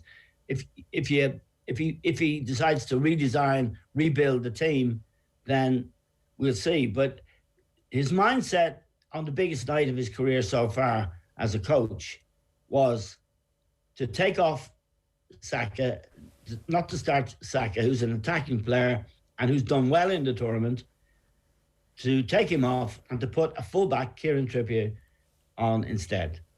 That tells you an awful lot about his attitude. They weren't going to put Italy under pressure. They weren't going to be primarily attacking in a home game. They were just going to sit there and hope that Harry Kane or Sterling would get the goal. And when Luke Shaw got the goal after 2.5 minutes, I mean, in theory, that was the dream. But that means you have 85 minutes to hang on, if that's what you're going to do. And that's really what England tried to do. Yeah. And you've been brilliant with your time. Thanks a million. We did save you from having to wear an England jersey, though. England losing last night, so it's an emotional outcome. Okay, thank you very much. Good stuff. That's Eamon Dunphy giving us some thoughts there this morning, and loads of your thoughts pouring in on YouTube. We'll get to them in just a couple of minutes' time as well. YouTube.com/off the ball. Best place to get us these days, of course, is on the OTB Sports app, OTB AM, brought to you by Gillette. Good morning. Start with Gillette. Put your best face forward with their new and improved razors. The hurling qualifier draw is in. It's Clare versus Wexford. Hot balls. Clare versus Wexford, Waterford versus Laois, byes for Galway and Cork. Games will be played this weekend, details later. So it is an opportunity for us to dig out Davy versus Lohan again. The Davy Derby. And last year obviously didn't go Davy's way in that particular qualifier matchup. So 2 years in the trot, you'd make Clare slight favourites for that one, but that revenge from 2020 could be a dish best served cold. The one thing about England and their easy home tournament, the World Cup in Qatar, there'll be no travel for anybody. It's a very level playing field. So whatever advantages they had, they won't have in Qatar. But nobody else will have an advantage either. It's not going to be like it's a home World Cup for Germany or Brazil or Argentina or Italy. It's like as level a playing field as you can possibly have. And it's going to come down to which team has the fewest injuries. Again, England blessed with injuries the whole way through, with the exception of Foden at the very end. So 1/3 of the football pod with Paddy and Andy is with us this morning. Paddy Andrews, good morning to you. How are you? Morning, lads. How are you? You were comparing yourself to Leonardo DiCaprio when you were spotting a little bit of championship action finally. I was like, oh, yeah. That's the excitement here, isn't it? You wait so long for a game and everyone gets carried away. So, yeah. But no, to be honest, the football championship, particularly after the farce that we've seen in Castlebar beforehand, it really, really, really needed a decent game.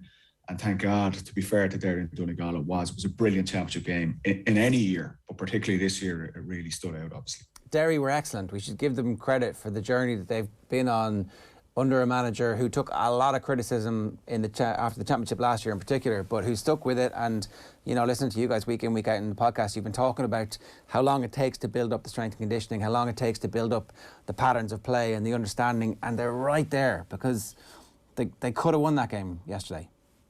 100%. You could see it. It takes time, but they were unbelievably well coached, Derry. Look, they steamrolled Division 3, and you're right, we've been kind of building this game up for 2 or 3 weeks that Derry essentially, they're not far off being a Division 1 team and that they were going to give Donegal their fill of it. But you could see in their game plan, their matchups were absolutely spot on with Chrissy McCaig and Paddy McBrearty. Conor Glass was picking up Michael Langan. So, and just their style of play, they'd get guys back, they were really fit. Look, it was kind of defensive that they had 14 or 15 guys back.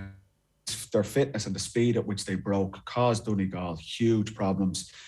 And they were right in that game. And to be fair, when McGuigan nails the free at the end, you'd think they've done enough for at least extra time. But that's the beauty, I suppose, of Donegal and Paddy McBrearty, that they just know they have that experience that they'll work the score in the 76th minute. It's heartbreaking for Rory Gallagher and Derry because you're right, they've had an amazing season. They're up to Division 2, but they're going to be absolutely heartbroken today, just a manner of that defeat. If you had to nitpick, Paddy, could Derry have done anything different in those closing stages? No, when I seen the reaction on Twitter, particularly aimed at David Coldrick for blowing up that last play, I think they possibly could have taken a shot twice in that play, but it wasn't shooters. It was 2 wing backs that got it. They were on the right-hand side. They were both right footers. If they took that shot, I'd say it was probably a 2 out of 10. For them, and they'd be blamed either way then for taking a bad shot. Like Shane McGuigan got the ball, but he was going to be blocked down. You know, you're trying to get the ball to your shooter, so it is harsh. But to be fair to David Coldrick, he did give them kind of 2 minutes to try and work the shot, but it was very good defence by Donegal, and they just didn't work the ball enough. They needed someone to try and maybe break the line or try and win a free like they had done previously from McGuigan's initial equaliser, but I just don't think it was an easy shot on for them to take at that time. So I wouldn't be overly critical of the players for not taking that shot. And the same, I think David Coldrick gave them time.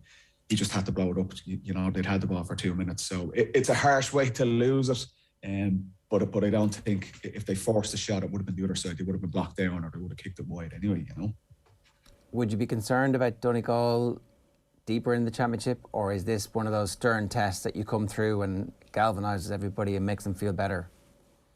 No, it was a brilliant test for Donegal. They go next weekend to play Tyrone, which is a big ask to turn around. Michael Murphy obviously came on. He's clearly probably not right, and that's a big challenge. I think whoever wins that game next weekend is going to win the Ulster Championship, and they play Kerry in an All-Ireland semi-final. So there's so little to pick between Donegal and Tyrone. I thought Tyrone gave their most impressive display this season on Saturday night. The big plus for Donegal yesterday, without Michael Murphy, Ryan McHugh was pretty quiet. He was tied up with Garrett McKinley. They had young guys stand up. You know, Niall O'Donnell kicked 3 brilliant points. Michael Langan kicked 3 brilliant points. And that's Caleb McGonigal got 2 brilliant points from at the start of the second half when they were really struggling and under the pump. And that's what they're going to need. That shows character. And if Michael Murphy's not going to be there, and it's a big ask for him to now go and try and play next week again, I think they will play him because it's all or nothing against Tyrone. And Ryan McHugh, who's a big leader for them, he's tied up. Other guys stood up for Donegal.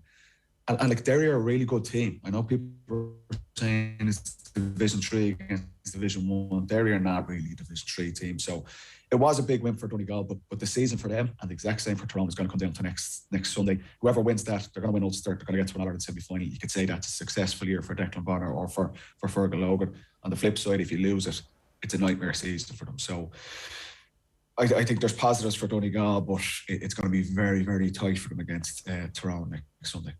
I think everybody's delighted to see Paddy McBrearty fit and getting these big moments and big games. He's never won an All-Star, Paddy, but his talents deserve it.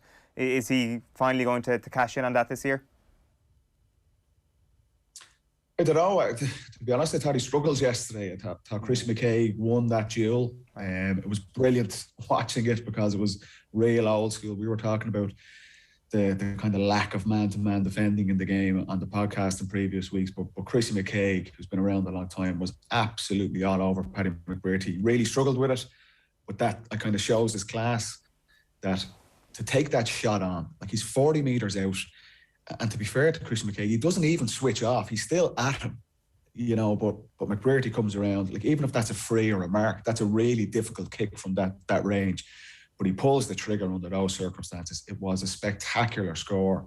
And look, we know he has that talent, but it's funny, he's going to get the plaudits. But I think overall he'd be relatively disappointed, because I do think he probably didn't get the better of that duel yesterday. But that's the beauty of being a forward.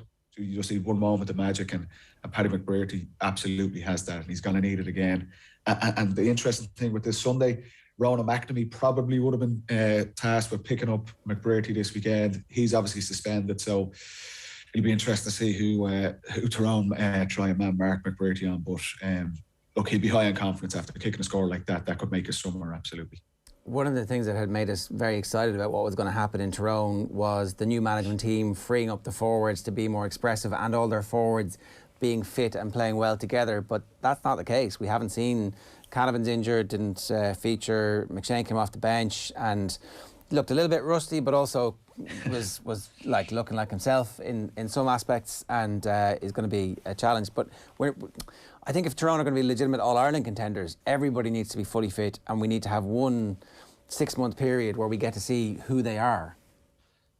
Yeah, look, I think they've had a bit of an identity crisis. That the challenge for them under Mickey Hart was that they were too defensive, and I agreed with that. Fergal Logan and Brian Dewar came in and they tried to play this more expansive style of play, and they go down to Killarney trying to play man-to-man defence. They concede 6 goals and lose by nearly 100 points. So there was obviously going to be a challenge there to find the balance. I thought their performance on Saturday night was their best of the season. They found that balance, I felt. There were shades of the old Tyrone. There were stages in the first half where they had kind of 11 or 12 guys behind the ball, which is hard to play against. But the big change, they left Darren McCurry, Paul Donaghy and Matty Donnelly up the pitch. They gave them licence. Under Mickey Hart, that wasn't going to be the case. Darren McCurry would be expected to run 90 yards back, tackling fellas and things like that. That's not his game.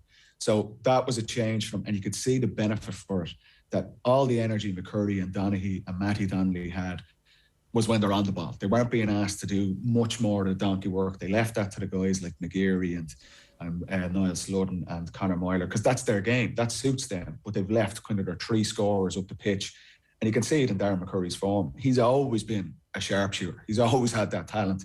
But the game plan wasn't really suiting him, where he scores 10 points at the weekend. You can see definitely there's changes there. And like I say, it's very similar to Donegal. Whoever wins that game on Sunday, they're going to win Ulster and be in an All-Ireland semi-final. So you could say that will be success for Tyrone. But there are definitely tweaks to what they're doing, and they're starting. Saturday was a real kind of insight. They're starting to find that balance. And it does take time, but like I say, their season's going to be on the line on Sunday, and that's going to be the big call on how they're going to be judged. I can hear Monaghan and Armagh fans united in our Twitter mentions right now. Why are you so happy to write them off? That's just everything I've seen so far to date. Look, I think Monaghan and Armagh are good teams. I think Armagh have progressed a lot over the last number of years with McGinley and them staying in Division 1 is a big kind of boost to their progress. But they're just probably a couple of years behind where Donegal and Tyrone are. Look, I'm happy if I'm wrong, but I don't think it will be. I think the winner's going to come from the Donegal and Tyrone side. The same with Monaghan. They're under Banty. They're trying to transition. They had a brilliant team for kind of 7, 8, 9 years. A lot of those guys have moved on. Conor McManus is still going to be their main man. If he's injured, there's talk that he could be okay for this weekend, but I only see the winner of the Ulster Championship from the Tyrone-Donegal game, unfortunately, just because they're just further down the tracks in terms of their experience and the quality of players they have. A couple of weeks ago, Paddy, we gave ourselves a free pass to completely overreact to Mayo hammering their opponents in the first match in Connacht. I'm not sure if we're going to give ourselves the same licence this morning, but is there a case that in the rematch between Mayo and Dublin this year, if it happens, if that is the path that they do end up meeting, that despite the absence of Cillian O'Connor, Mayo are in a better place to challenge the Dubs this year? Well, look, they've a big challenge to get over Galway first. I think that would be their first real test of the year, obviously. News of Lee Keegan being injured as well. I mean, Lee Keegan's probably not at the same level he was 4 or 5 years ago, but he's still an incredibly influential player for that team. And if you look at it from Mayo's side, if Lee Keegan is out, they're taking their leader of their defence out, and Cillian O'Connor is the leader of their attack out. Mayo don't really have the depth to be able to deal with that, I feel, in terms of, yes, they could still beat Galway potentially and win the Connacht Championship, but in terms of All-Ireland contenders without those two guys, even with those two guys, I think they'd be up against Dublin, but I think it'd be a huge ask. In a way, yes, those younger guys have come through, Brian O'Donoghue, these guys, McLaughlin, they've brought through younger guys last season, and that experience of playing in an All-Ireland final, that's going to bring those guys on. But in terms of being at the very, very top, trying to beat Dublin or Kerry and win All-Ireland, I don't think Mayo are there. And I think they'll struggle to beat Galway if there'll be no Cillian O'Connor's not going to be there. But if Lee Keegan's out as well, I think they're huge figures for that Mayo team. And like I say, they haven't really been tested. I would not read anything into that game yesterday or the Sligo game. It was beyond mismatches. And likewise, are you reading anything into Kerry against Tip? No, I think it'll be the same in the Munster final when Kerry played Cork. I think they'll win that game quite convincingly. So you're kind of thinking, what did we learn from Kerry? I thought it was interesting. There was definitely insights into what Peter Keane is trying to do with his team selection and just the style of play. Look, 100 times out of 100, Kerry were always going to win that game against Tipperary, but he's brought Shane Ryan back in goal instead of Fitzgibbon, which I think is the right call. I think Shane Ryan, when it comes to latter stages, he has experience. He's quite good in his kickouts. The interesting thing, he's not playing Tyg Morley and Paul Murphy. And you're thinking, why is he not playing Paul Murphy? He's their captain. He's one of their best players. But he's gone with Mike Breen and Brian Abuglock and particularly Gavin White. And the reason he's doing that is just for absolute pace. That Kerry understand, particularly against Tipperary and against Cork in a couple of weeks' time, they're going to be playing against this blanket defence. And we would have faced it a lot with Dublin. And the key thing to try and overcome that, you need pace. You need to move the ball quickly. You need runners at angles. You need guys running hard at the defence. And that's what Gavin White brings. That's what Kerry are looking for. And you could see that clearly in the first goal. Gavin White breaks through 3 or 4 defenders. And even though Tipperary have 15 guys inside their own 45, somehow David Clifford manages to be free on his own on the 13. You think, how in God's name has that happened? It's because Kerry break through at pace. They've slick hands. Their athleticism gets them through. And once you break through the first part of the defence, the next 3 or 4 Tipperary defenders, they just panic and they run to Gavin White because they're not expecting it. And all of a sudden, he just pops to David Clifford, who scores a goal. So you can see that that's a style of play that Kerry are looking to bring. And also the interesting thing, Dara Moynihan is injured at full forward, and he's been a really key player for them. You're thinking, okay, what's the obvious replacement there? Well, Killian Spillane is their next best scoring forward. But Peter Keane doesn't pick him. He puts in Micheál Burns instead, who's absolutely not a full forward or a scoring player. But it's the style of play that Kerry are trying to get in the forward unit. They bring the full forward out and they're leaving David Clifford and Sean O'Shea really close to goal. Even though O'Shea is wearing number 11, they're going to be the key scorers. And the Micheál Burns role or Dara Moynihan role, that he's coming out and Paddy Clifford is playing out in the link zone. Kerry's unit, you can very clearly now see their style of play up front. They're trying to leave those 2 sharpshooters inside, and the other 4 guys are being asked to just do the work and get the ball into them. So that was the only thing you're really learning from Kerry from that game. Like I say, they won convincingly, 1-4 to a point up at the first water break. The game was over. It was irrelevant after that. Yeah. And I don't think it's going to be much different against Cork in a couple of weeks' time. All right, Paddy, great stuff. We learned a bit there. Thanks a million. Cheers. No worries, guys. Bye-bye. Paddy Andrews giving us some brief thoughts there. You'll hear them in much longer form, of course, on the Football Pod with Paddy Andrews and Andy Moran. Back with their 10th episode this Wednesday. You'll find the podcast in the OTB GAA stream. Better, you can just subscribe to the actual podcast itself. If you search the Football Pod with Paddy and Andy, hit subscribe there, and remember to leave a rating on iTunes or Apple Podcasts as well. We've got rugby with Alan Quinlan on OTB AM shortly. Right now, we're going to bring you some reaction from our live coverage of the GAA. On Sunday's OTB, you're going to hear from Aisling O'Reilly and Enda McGinley in Ballybuffet in a moment. But first, here's Andy Moran in Castlebar looking ahead to Mayo Galway in the Connacht final. Like the game last year is the one to go from. So, like if you're looking at 2020, Galway don't play Sligo and Mayo come in after beating Leitrim and Roscommon, and the game is a point game in Salthill. It was not the greatest game of football, but in terms of tension and closeness, it was a right derby. And Mayo come out on top with a 1-point win. And it was, I think that's the game to reflect on. I think it might have finished 14-13. Galway most certainly with Conroy, Matthew Tierney, Shane Walsh, Damien Comer, young Paul Kelly, most certainly have enough to damage Mayo up top. But on the flip side of that, Mayo most certainly have enough from Matthew Ruan, who was again very, very good today, Loftus, Aidan O'Shea, and the aforementioned boys that we mentioned before, have more than enough to damage Galway. So yes, depending how they set up structurally with sweepers and who they have behind the ball, but this is all the makings of a really, really strong game. Galway come into it after 3 or 4 really strong, we won't count the Kerry game, so 3 really strong Division 1 games, which they were tight in every one of them. Good win against Roscommon. Mayo come in undefeated, 4 good wins in Division 2, 2 performances, because all you can do is perform against Leitrim and Sligo and go and win the game. 2 good performances against both. So it's a really intriguing test. If Mayo go out and blitz Galway, we'll say they came in fresh. If they go out and it's not so good, we'll say they haven't been tested enough. So it's hard to know what's going to happen in a week's time. I would love to have had a test today. I thought Leitrim would put it up to us for here, 25, maybe 20, 25 minutes. Unfortunately, that didn't happen. But James Horn, his lads can't do anything about that, and they just need to move on to the next test. And I think in 2 weeks' time, we've got a right good kind of final supporters in the ground. It's going to be a great occasion. Derry were really impressive. You know, they've had quite a year. You know, it's sad to see them get knocked out like this. Obviously, it's a knockout championship this year, but they're back better than ever.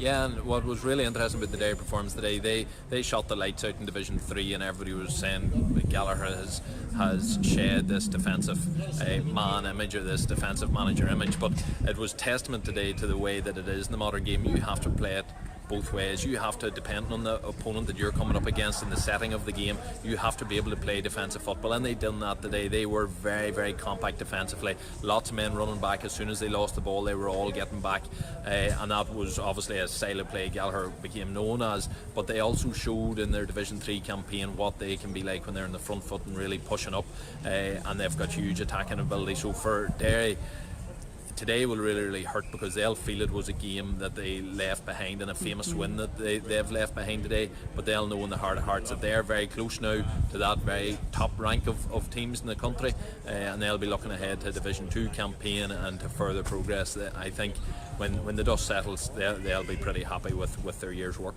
And Enda, one of the things we've seen here today was that Rory, he's very animated on the sideline. Yeah, it's almost difficult at times to concentrate on the match whenever he's just incessantly calling, and I even notice sometimes like he's just instructing the players continually where to stand, always focusing on the poor players that play this side of the pitch, just really get it in the air the whole time. And in fact, some of them actually turned around and told them to keep quiet, but certainly that's his management style. He's very, very loud, and with the relatively empty stands, he really stands out, and it's quite distracting. Even Declan Bonner, I can imagine it was quite grating for him, and they have to really work hard to stay focused on their game. But Donegal done that today. I suppose Donegal players would have been used to that as well, and they done that. But Rory Gallagher, it works for Derry because them boys played outstanding today for me anyway, and his energy that he brings on the sideline is massive for them. But Donegal have to concentrate on their own game, and sometimes that's difficult when you have such an animated man in the opposition dugout. Absolutely, and we seen Michael Murphy coming on here in the second half today. What an impact he made. You know, he didn't do a hell of a lot, but even the little things that he did do just really got them to where they needed to be, got those 2 points, and, you know, set them up rightly. Yeah, it was absolutely massive. I think it was excellent management by Declan Bonner, in fairness, because coming back from a hamstring injury, it's all about trying to manage the load of the hamstring. And with that there, the 80 minutes of what is a senior inter-county game would be too much in the hamstring, and so he was always going to have to come off, and if he was coming off after say 50 minutes, the game was likely to be in the melting pot at that stage, and instead he had him to go on for the final 20 minutes. So from that point of view, Donegal, it worked. Their plan worked perfectly. They were sailing it close to the win because they really missed him in the first half until he entered the fray. I think he improved them significantly, and all our boys seemed to grow in confidence when he was there, and he also drew a lot of Derry attention to him, which created more pockets in that otherwise very watertight Derry defence. So that worked really well. From Donegal, that's a win-win. He's now had 20 minutes of football into the hamstring, which is great. That loads it up a wee bit. He was also, we seen him doing the runs here at the end with the other subs, the other Donegal subs at the end, so that gets another bit of time in the leg. He'll have a week now more of training to keep working that and building up, but I'd imagine they'll still have a similar sort of temptation to maybe use him in that same manner against Tyrone, but that'll be a will they or won't they scenario for this week that everybody will worry lots about in the Donegal management. I'd say fairly early on they'll know what they're doing and let everybody else worry and be distracted by that. And a big semi-final battle is coming up then against Tyrone. We've seen the management sitting up here today, not sitting too far from us. No, I've seen the management team. There was Brian and Fergal and Collie Holmes, the trainer, and of course the erstwhile Mickey Moyna was there too, the kit man stroke manager. I think he's going into now as well. But they were sitting over from us, and look, it's a lovely place for them to be, having won. They had a good win yesterday, but they'll know this is another big step up. Donegal or Derry. Donegal it is. Tyrone and Donegal have had major battles over the past several years. They've really been the two top teams in Ulster now for quite some time. I would say both teams probably aren't quite at their peak at the minute, so both teams will be knowing that they need to be playing at the top of the game, but will also see opportunity and a less solid opponent than maybe what they've come up against in the past. Like for Tyrone, they'll see greater defensive frailty there in Donegal than what they would have recognised over the past several years. Like Derry really were in for 3-4 maybe good goal chances, and a lot of the Derry scores came from relatively easy shooting positions, which Donegal were letting away, which isn't the Donegal of old. So Tyrone will know there's greater opportunities there, but Donegal again will know that they have maybe another level or two in them. Going like today's was a fairly disjointed performance, so they'll know there's more in them, and they'll also know that Tyrone aren't exactly a polished team as yet either. OTB AM on OTB Sports Radio, Ireland's first and only sports radio station. OTB Sports is the place to follow all the live and uninterrupted Lions coverage this summer. Lions legends Brian O'Driscoll and Alan Quinlan will be our commentators for the three huge tests against South Africa. We'll have plenty of expert analysis and input too from the likes of Devin Toner, Niamh Briggs, Sean Cronin and Jack Carty. That's the Lions tour against the world champion South Africa. All the big match build-up, match commentary and analysis live on the OTB Sports app. Car insurance is boring, but you don't have to be. Get Set Go is the kind of car insurance you can sort in a few minutes online, then bounce on with your day. Are you ready for Quick Start Insurance? Get a quote now at getsetgo.ie. MCL Insurance Services Ireland Limited, trading as getsetgo.ie, is regulated by the Central Bank of Ireland. OTB AM. With Gillette, put your best face forward with our new and improved razors. Right, 14 minutes past 9 this morning. OTB AM is brought to you by Gillette. Good morning, start with Gillette. Put your best face forward with their new and improved razors. We have plenty still to come. If you want to get involved this morning, the YouTube comments are aflame, as you would expect. We're going to talk rugby with Alan Quinlan in just a moment. Omar Abbas says Southgate was class this tournament. However, in the final he made huge errors. I would have brought on Rashford earlier and to let Saka take a pen. You've got Grealish takes pens for Villa, Sterling takes pens for City, Phillips takes pens for Leeds. I'm not sure all that is actually currently factual information at the moment. Omar, it was obviously all pre-planned. To shifty lad, Southgate didn't leave that to chance because he brought on the subs. In fairness, they should have been allowed to run up a sweat. I agree with that. However, you got more experienced people who take pens for their clubs. Saka doesn't take pens for Arsenal. Look, the penalty thing is going to become a focal point for the debate, but I think the larger point is that you have all of this talent in your side and you're not trying to get it on to win the match with 10 minutes left to go in normal time or in extra time.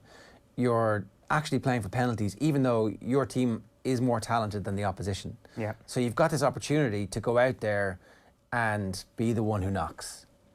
But instead, you're going to be the one who battens down the hatches and defends and hopes that you get the break that you got in that second minute. I don't know. I don't see the discernible identity of the team coming through. And the identity of the team should be, we have the most gifted attacking players in world football. We're going to tear you apart. And maybe the couple of substitutions were an admission of getting things slightly wrong, like Trippier coming off, being replaced by Saka after 70 minutes. Like, could he have gone even earlier with that substitution if, as Eamon Dunphy was saying earlier, that was just a bad call first off? Like, does the Trippier decision get vindicated in Southgate's own head as a result of the Luke Shaw goal? And almost thinking to himself, well, I got that one correct, I've got to leave him on the pitch, when in actual fact, as the first half progressed, it became more clear that England would need more attacking talent on the pitch. And then the big thing all tournament has been around Jack Grealish. The 99th minute is when he gets introduced.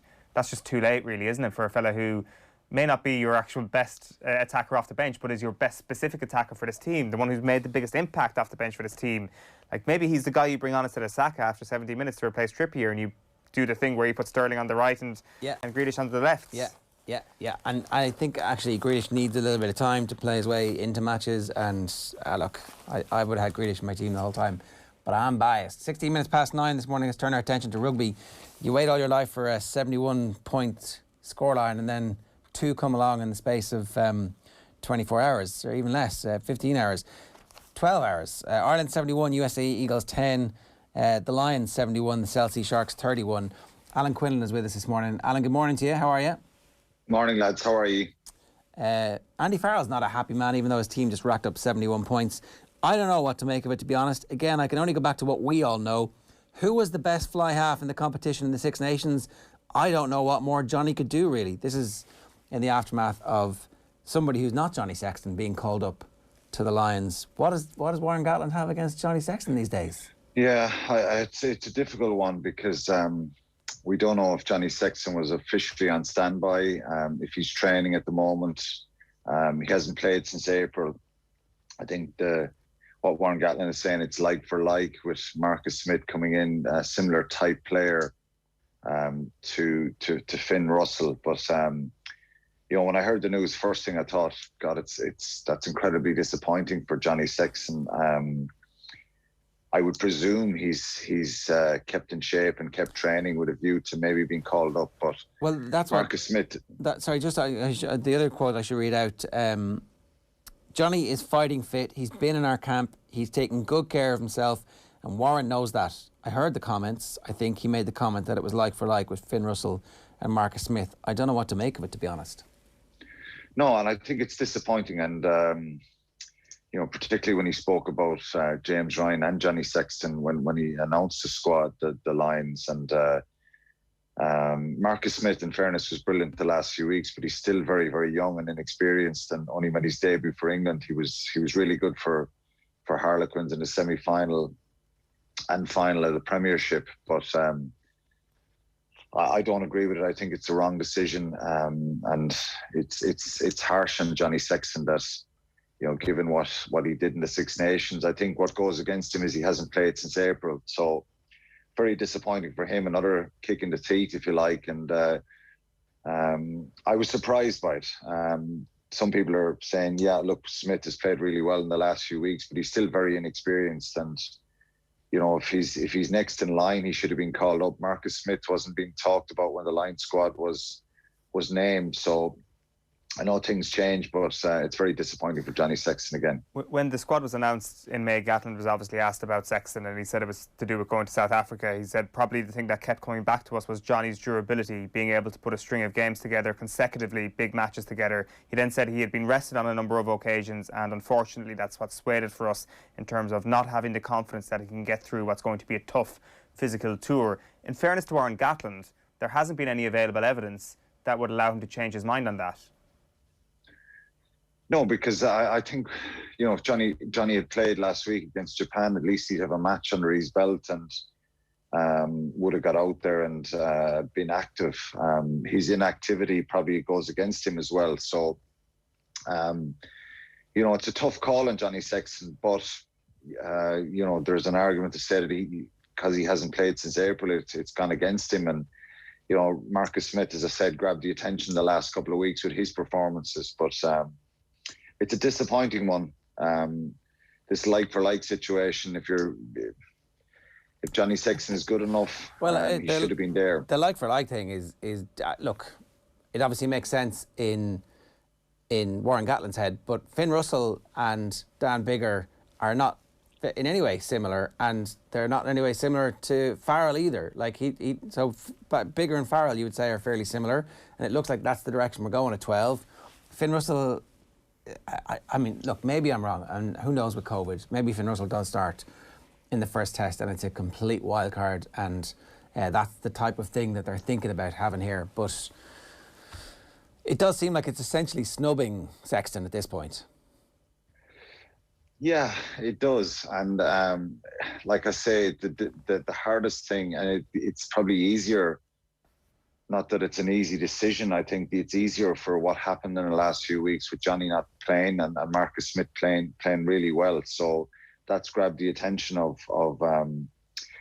and it mightn't be solely down to Warren Gatland. It could be Gregor Townsend. You know, if he brings in Sexton and he stays with the squad, would he be involved in the tests if he played a couple of decent games? That could well happen. So it's all speculation, but it's very, very disappointing for Johnny Sexton. And I think I'd feel hard done by if I was him, and I think he's every right to be disappointed by it.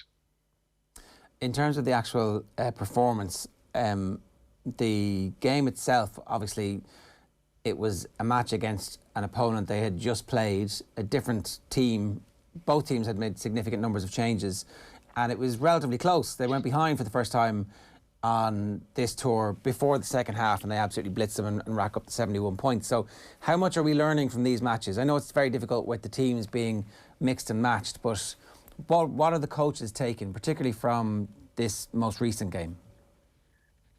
Not a huge amount, bar just getting matches under their belt and getting minutes under their belts as a group. I think it was a very disjointed performance, particularly in the first half. I think they were better in the second, lots of basic errors and mistakes and lots of concerns because, you know, the Sharks were a lot better emotionally. They were well up for it after what happened last Wednesday, when they were well beaten and really poor.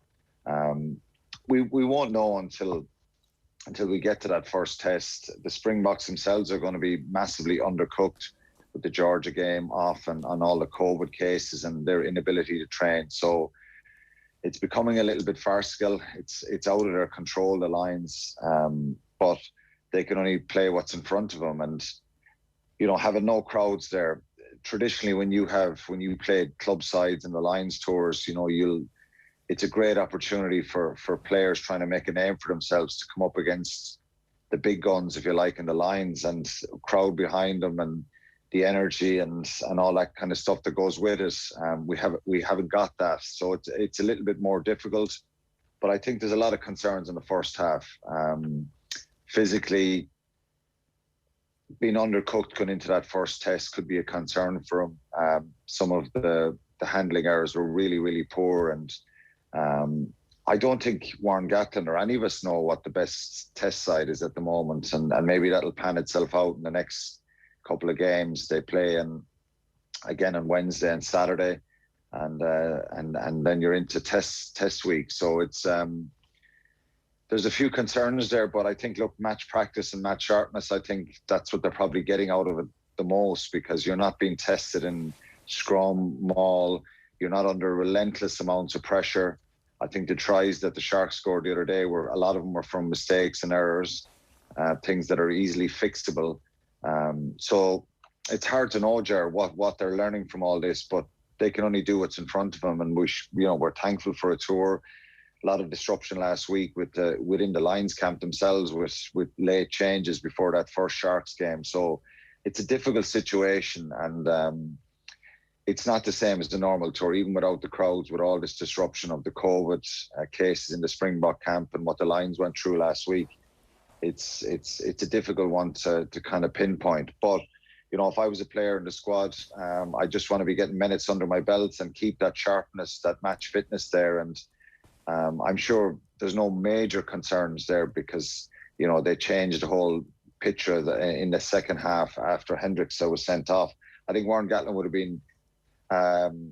would have preferred that he wasn't sent off and that they had 15 players against them and that they were tested a little bit more in that second half. But I think they were a lot better in the second half. But there's a few concerns there that they need to iron out in the next week or two. 12 days to the first test. It's hurtling towards us at this point.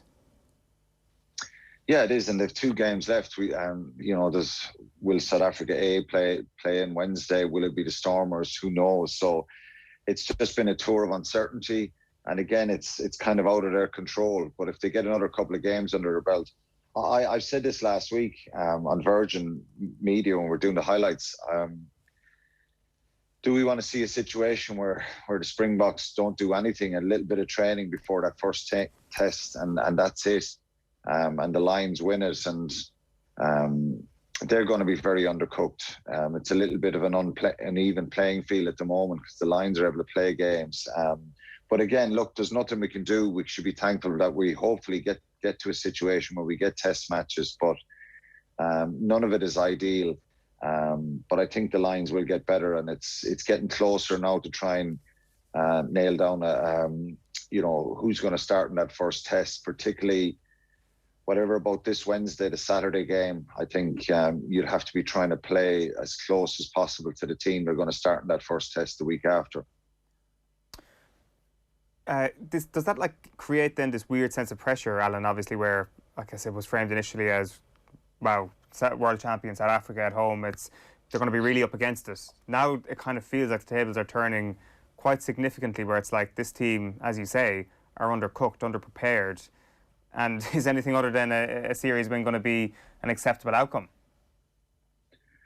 Yeah, there is a bit more pressure. Look, there's always going to be pressure going there. And look, I'm sure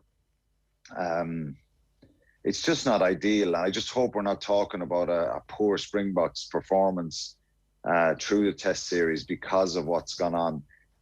Hopefully it's like they haven't played since the World Cup. They've one game played since the World Cup, and I know a lot of their players were playing in Europe and playing playing a lot of games, and there are a lot of big game players there. But it would be disappointing if they were, they weren't able to get to that level of performance that we know they can, and that we didn't see a true test. But I don't think they'll be worried about that now, and there's any more pressure. I think there's always going to be pressure. They'll take it as it comes, and it's down to, get a good start in the first test, and whoever loses that, the pressure goes back on them. But it is a bit uneven at the moment, and you'd love to see the Springboks get back training as quickly as possible. I know they're a large group of the squad are able to train this week, and they're back out in the training field, but nothing replicates matches, and no matter what way we look at it, they're going to be undercooked from a match performance point of view. Let's assume that there's no more COVID outbreaks from the Lions' perspective between now and the first test. How many Irish players are in the team as it stands for you? So, Tadhg Furlong and Conor Murray. Tadhg Furlong, Conor Murray, yeah, and I think Tadhg Byrne looks like he's playing his way into the number 6 jersey. His performance was superb the other day. The problem for Jack Conan is I think Gatland is going to select Faletau. He was really good in the Six Nations, to be fair, but he certainly played really well for 55 minutes on Saturday as well. Robbie Henshaw, we haven't seen in a couple of weeks, who was a nailed-on starter in everyone's minds before the tour, is now suddenly under a little bit of pressure. I think Chris Harris was good at the weekend. Bundy Aki has been good in the tour so far. I would have, after 2 games, I would have been saying Aki and Henshaw will be your centres. But Chris Harris was good the other day. It's very hard to pick a test team, and this is the first time in a long time on the Lions tour that right across the board, there's probably only 3 or 4 guys that you'd say are definite starters. Even at loose heads, a fit Mako Vunipola is probably on the team sheet, but I think Wyn Jones and Rory Sutherland have looked unbelievably busy and fit and energetic in the last few weeks. Ken Owens, Jamie George, who knows, will play there. Even in the second row, you probably have to say, look, Atoje will start. Who's going to partner him in the second row? Henderson has a good chance. And, but right across the board, you don't know. Will Farrell play 10? Will he play 12? Will he play it all? And the back 3, I think all the wingers and options at full back are playing really well. So, it's a bit of a lottery at the moment. If you were to try and pick a test team, loads of people would have different test teams at the moment. So he's got to try and nail that down the next week or 2. But I think Tadhg Beirne has put himself right in the picture. He's an incredibly intelligent player and looks really sharp, looks fit, loads of involvements at the weekend. And he's a great chance of starting at 6. And I thought that was an opportunity for him. I don't think he'll start in the second row. I think he's a great chance of starting at 6. So we're probably going to have 3 or 4 in the test team, I think. Okay, well, we'll take that at this stage. Ireland scored 71 points as well. Frequently from these matches, it's very difficult to learn anything. It's an opportunity to take away the nervousness that your first caps are going to have around it.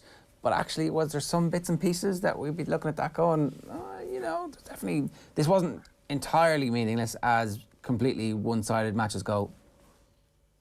I had a fear going into this game because, to be fair to the USA, they were they really put it up to England. I know it was a second-string England team, same as Ireland. The week before, they scored 29 points. They were physical, they were aggressive, lots of good pressure in their game against England. So when you make the number of changes that Andy Farrell did, and you have the potential you have a lot of new faces in the match day 23, you're thinking this could be scrappy. It could be 25, 30 point win and with a lot of mistakes. And given that the performance against Japan wasn't what you'd want entirely, and that's not taking that away from Japan. They're incredibly dangerous and unbelievable skillful side, but I think there was a lot of mistakes and errors in that game.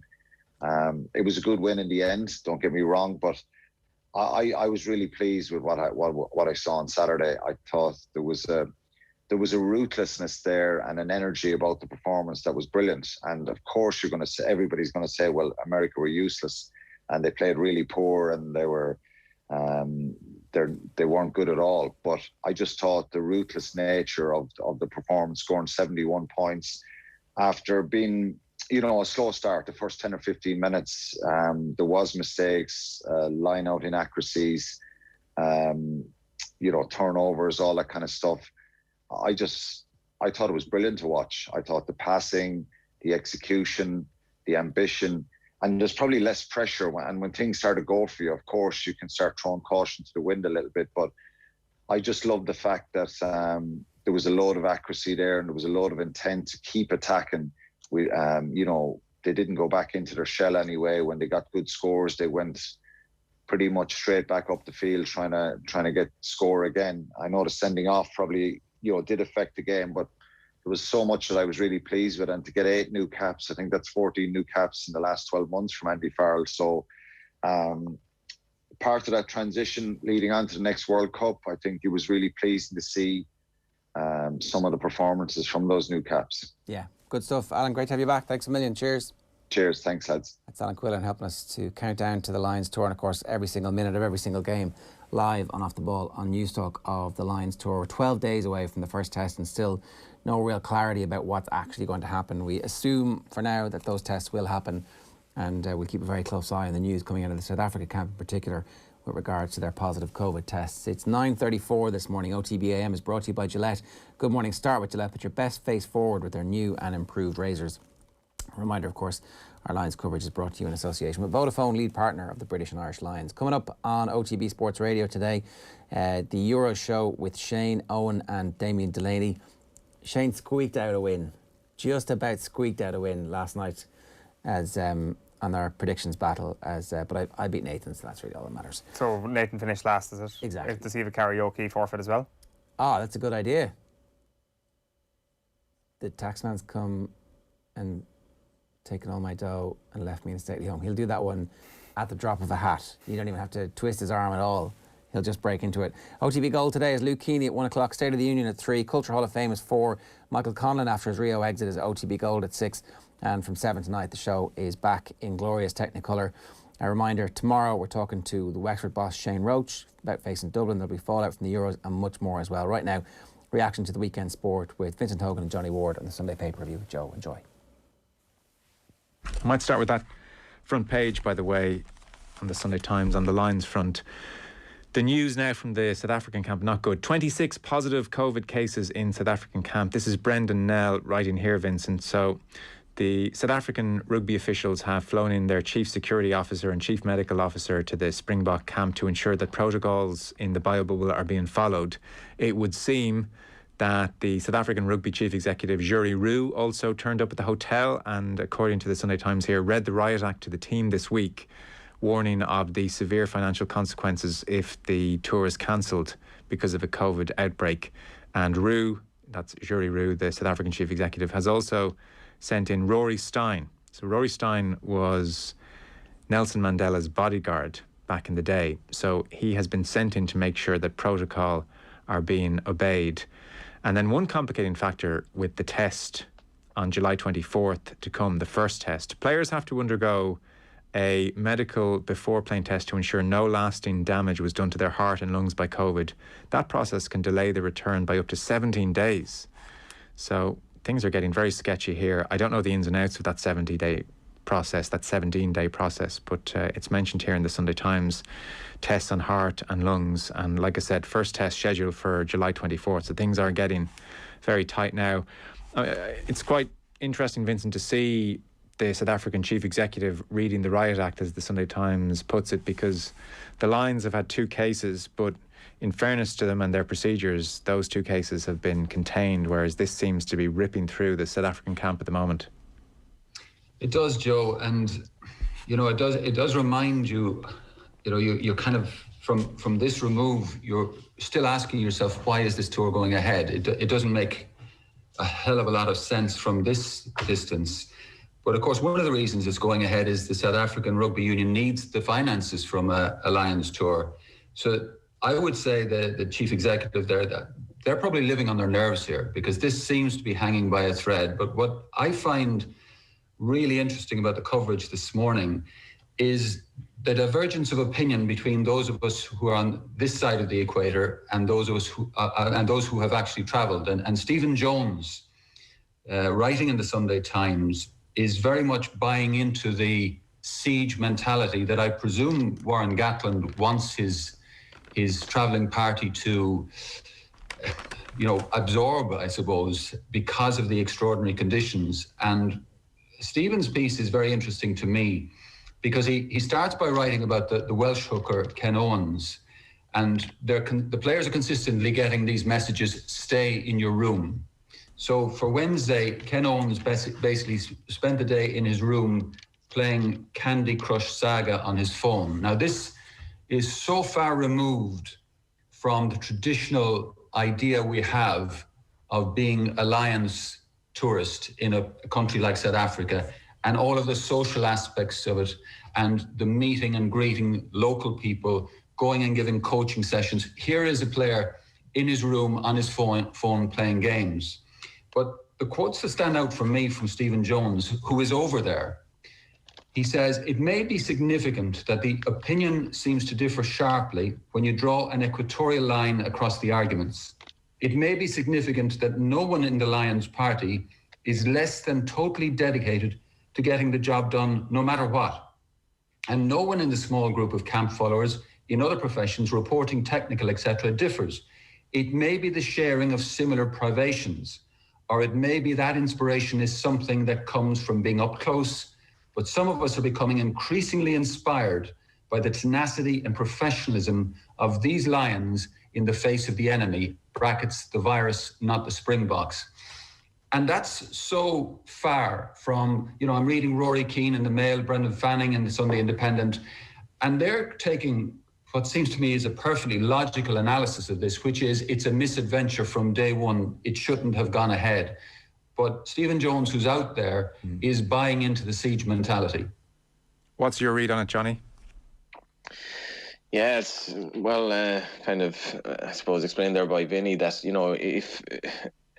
The last time I saw Vinny, I think we were at Cheltenham, Vinny, last year working, and if ever there was a situation of being over somewhere where it was completely different to the kind of situation at home, and it was an evolving situation, you were almost in your own bubble at that time, and this seems something similar in that it looks quite preposterous, really, to me from afar that this is going ahead. Like, you read the juxtaposition of the two headlines in the front of the Sunday Times, which is 26 positive cases and then injury doubt over Russell, which almost seems completely irrelevant, and Brendan Fanning's piece, which I think is laced with kind of, cynicism, really. He just talks about the fundamentals of this being about money, effectively. Professional sport is all about keeping the show on the road. Dignity is a bonus. He calls it, ridiculous or farce.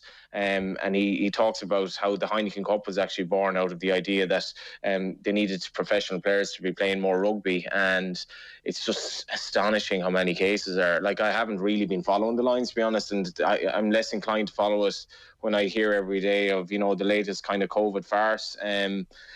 It's bonkers. I mean, I don't know, from people maybe who are into rugby, is the feeling that this just will go ahead at all costs, because it looks a bit scandalous at this stage, really. 26 cases in one camp. I mean, where do we go from here? And COVID has been around a long time at this stage, but sometimes you forget how dangerous this can be. And when you make that point there, Joe, about they're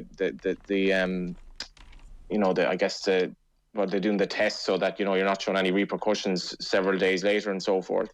I don't really know how this can go on.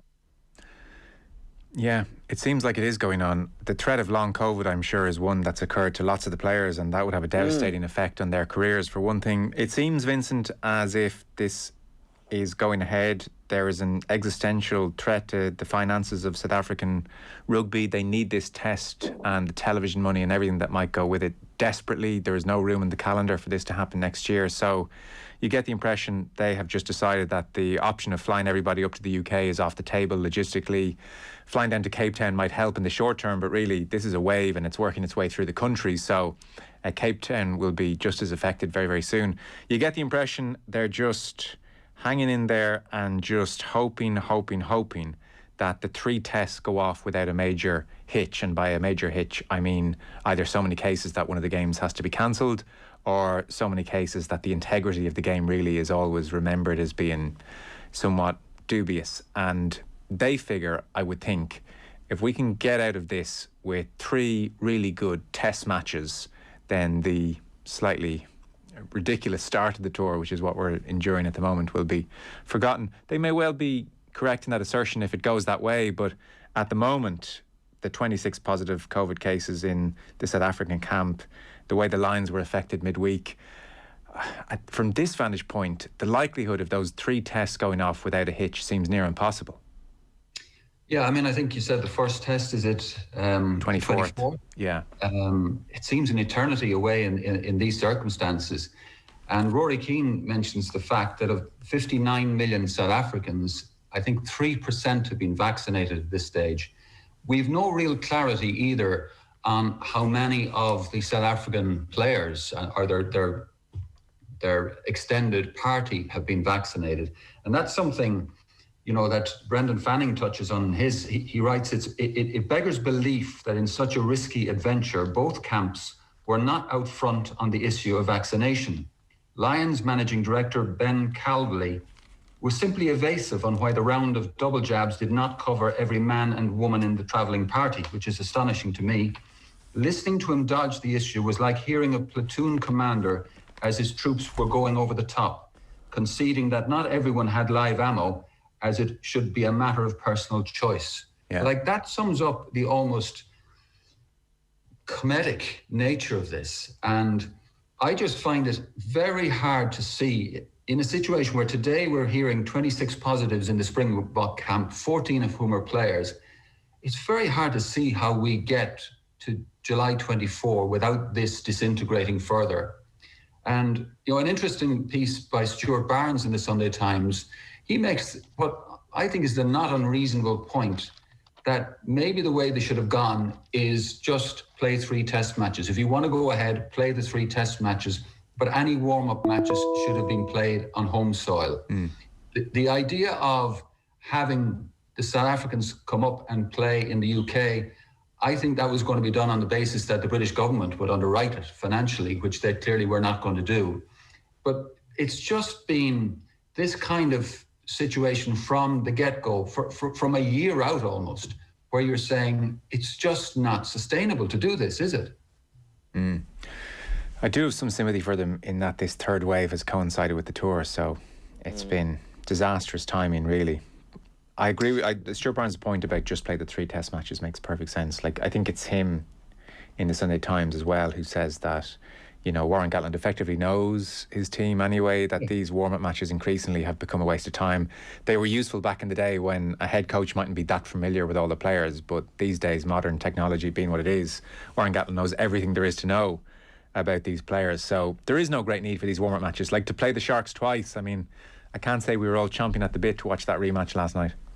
No, to be honest, and I think historically, you know, once the Lions arrive in South Africa or Australia or New Zealand, I would always be clued in. I'd be listening and watching and you know, what time is their warm-up match on against so-and-so, and God, the feeling this week was, who gives a, you know, they're playing the Sharks twice. They hammered them the first time, and then, you know, I see in some of the match coverage that, you know, Tyke Furlong, for example, wasn't particularly good in the game. And you're just thinking from a psychological point of view, how difficult it must be for the players to even get up for these games. The trap of complacency must be huge in these circumstances. And I get the impression that's what happened to them yesterday. Was it 26 all or 28 all at half time? Yeah. And then they just wiped the floor with the Sharks in the second half when they're reminded, look, you can't allow this happen, and they go and they get serious about their business. I also kind of feel sorry for Conor Murray, who at the last minute, because of Alan Wynne-Jones' injury, inherited the captaincy, this fantastic privilege and honour of being a Lions captain. And it must be really, really challenging for him to just step into the breach at short notice in the most extraordinary circumstances and try to sustain this attitude of competitiveness and freshness, which, again, I go back to the fact, July 24th, first test, it just seems an eternity away in these circumstances. Yeah. I had to laugh as well, Joe. The player ratings or whatever, we'll probably be talking about England's ratings that the Times gives them, but there's Lions player ratings, 104 out of 150 by Stephen Jones. And then they have like kind of a good day, bad day section on the right. And it's called The Lions Who Roared and Those Who Coughed, which I thought was rather unfortunate in the circumstances. Yeah, well, we'll see what happens. I mean, I'd still look forward to the tests if they can happen and they're not completely undermined by what's going on. But from this vantage point, it just looks like it's in a bad situation. So that's the front page of the Sunday Times. I do want to go to Shane McGrath's piece on what the Irish Olympians are facing into. Vincent, you spotted this piece and it's really interesting. I mean, it doesn't sound like fun. First, we'll go to Andy Moran, though, and just check in at McHale Park. About 20 minutes gone. Andy, Mayo against Leitrim here in this Connacht semi-final. How are we looking? Yeah, Joe, first quarter here, just over water break, and it's 8 points to Mayo, 2 points to Leitrim. Going as we thought, Mayo too much pace, too much power.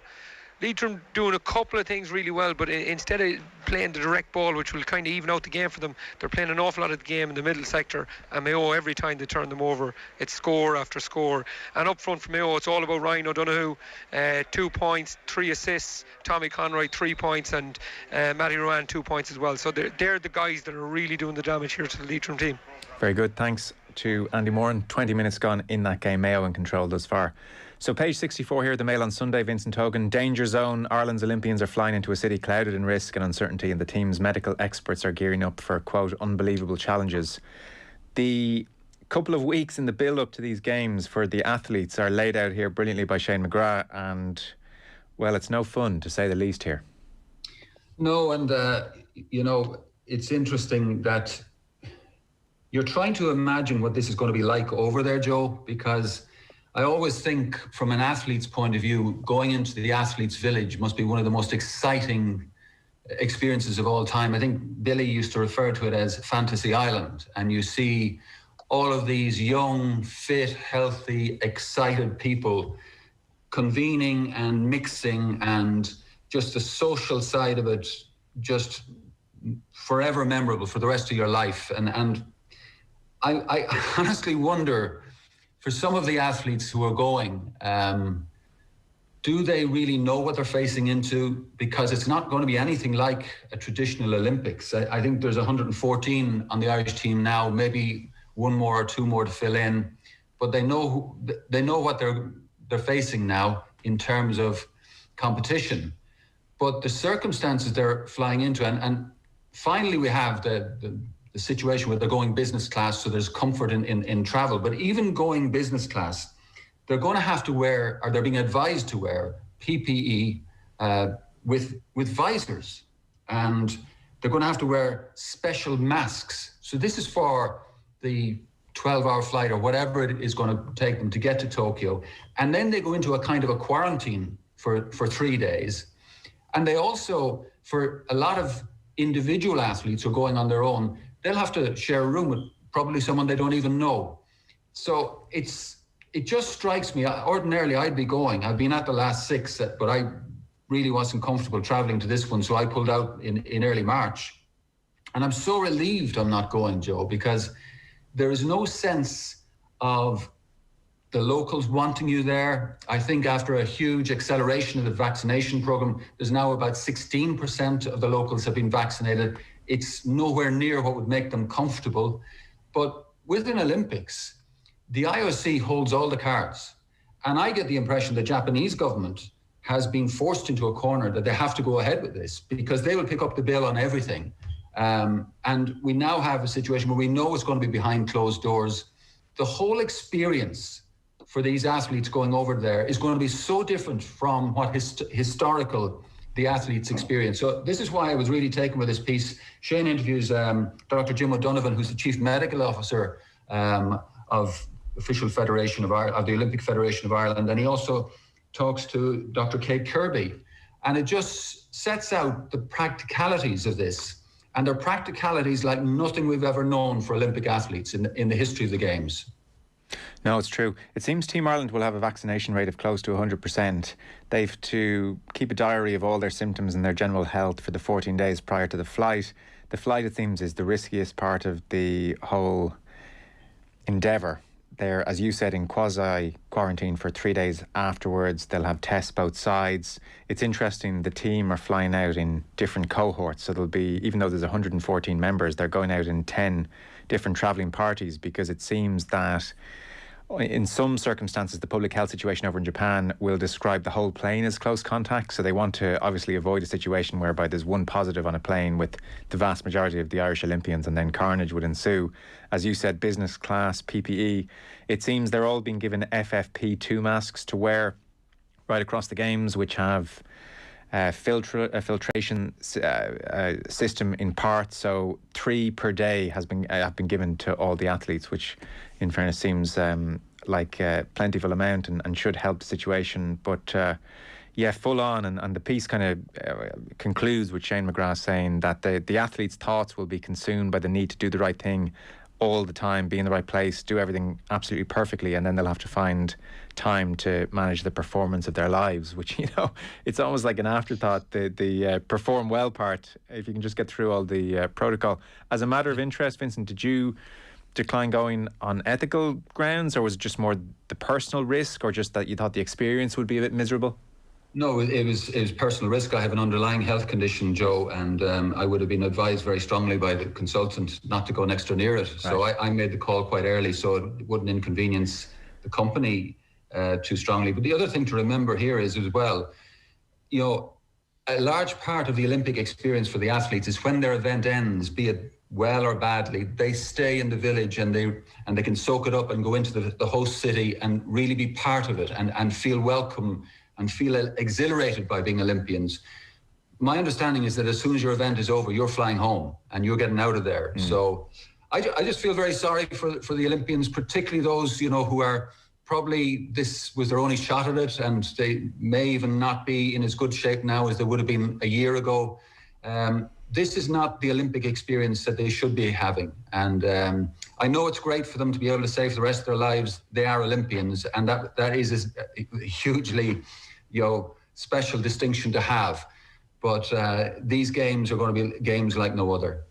Johnny, I'm very torn on how to think about all these things like the Lions Tour and the Olympics. They're generally been described as money grabs, and I've no doubt that money is part of this. I think in the case of the South African Rugby Federation, they just are desperate for money to almost stay afloat. So it's almost desperation as opposed to out and out greed. The Olympics obviously generates a huge amount of money. So they're kind of written off, and we're sitting here and we're slamming them, and it's not as, you know, good for the athletes as it should be. But I mean, a part of me accepts that, but also thinks, well, nothing is as good as it should be, and like it's nobody's fault that we're living with COVID. People are just doing their best here to try and have some kind of Olympics, have some kind of Lions Tour, and there are going to be hitches along the way. I wonder, should we all be a bit more understanding about that?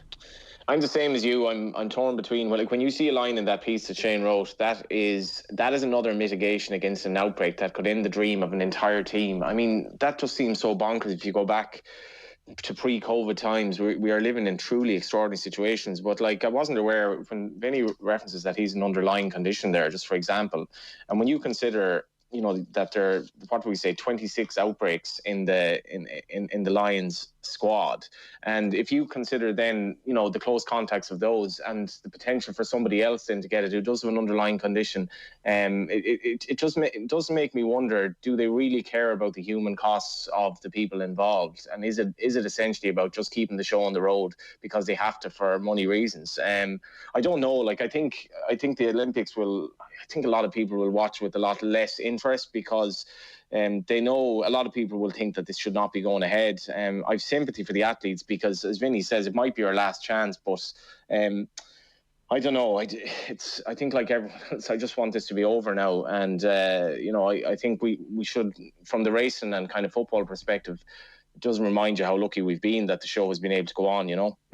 Last word for you, Vincent. This will be the last mention of COVID, I suspect, thankfully, for this paper review.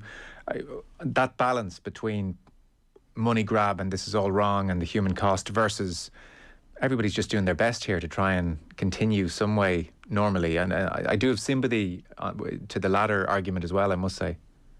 I think the problem is the whole business model of an Olympics that I have a problem with, Joe, and it's a business model that indemnifies the IOC against anything. So the IOC, no matter what happened here, we're not going to be out of pocket.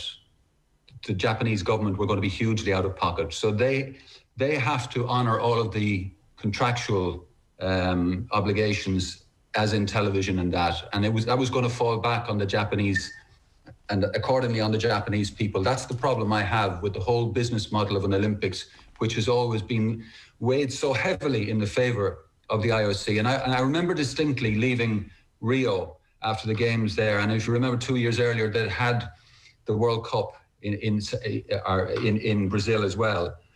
And the people, having seen what happened to them, what happened to their country financially through hosting the World Cup, and then seeing these architectural confections being built for a two-week extravaganza. And I remember specifically as the bus was pulling out of the Olympic Park and seeing all of these stunning structures that had been built to host these games, and knowing that this impoverished city was going to take all of that financial heartbreak on board, and the IOC would get into their business class seats and fly out of there, never to be seen again. That's the problem I have with the Olympics, Joe. Yeah, on that wider point, I'm with you, yeah. Where does Qatar fit in then in the World Cup? Like, they're building stadia for what exactly? Like, who are ever going to go to these games again? Like, it's sick when you think of that, and like the whole indifference of the locals because they can't even afford to go to these Olympic events in Rio. Yeah, I suppose the difference is, the poor people are building the stadiums in Qatar, but there's huge wealth in Qatar as well, Johnny. There's nobody to go to games, Vinny. Yeah, absolutely. I agree with you totally. But in a place like Brazil, the amount of poverty in a city like Rio is breathtaking. And for the bill for the Olympic Games to fall on local people when they can't even get the most basic living conditions, it's an outrage. But it's happened. It's a recurring theme with the Olympics. No, it is. And I think athletes have had to sign a waiver should they die as a result of COVID, just so the IOC are indemnified. So that kind of a situation for sure. Be under no illusion the IOC is looking after the IOC. That's the starting point, I suspect. We'll take a short break. There's loads more to talk to Vincent Hogan. OTB AM. With Gillette, put your best face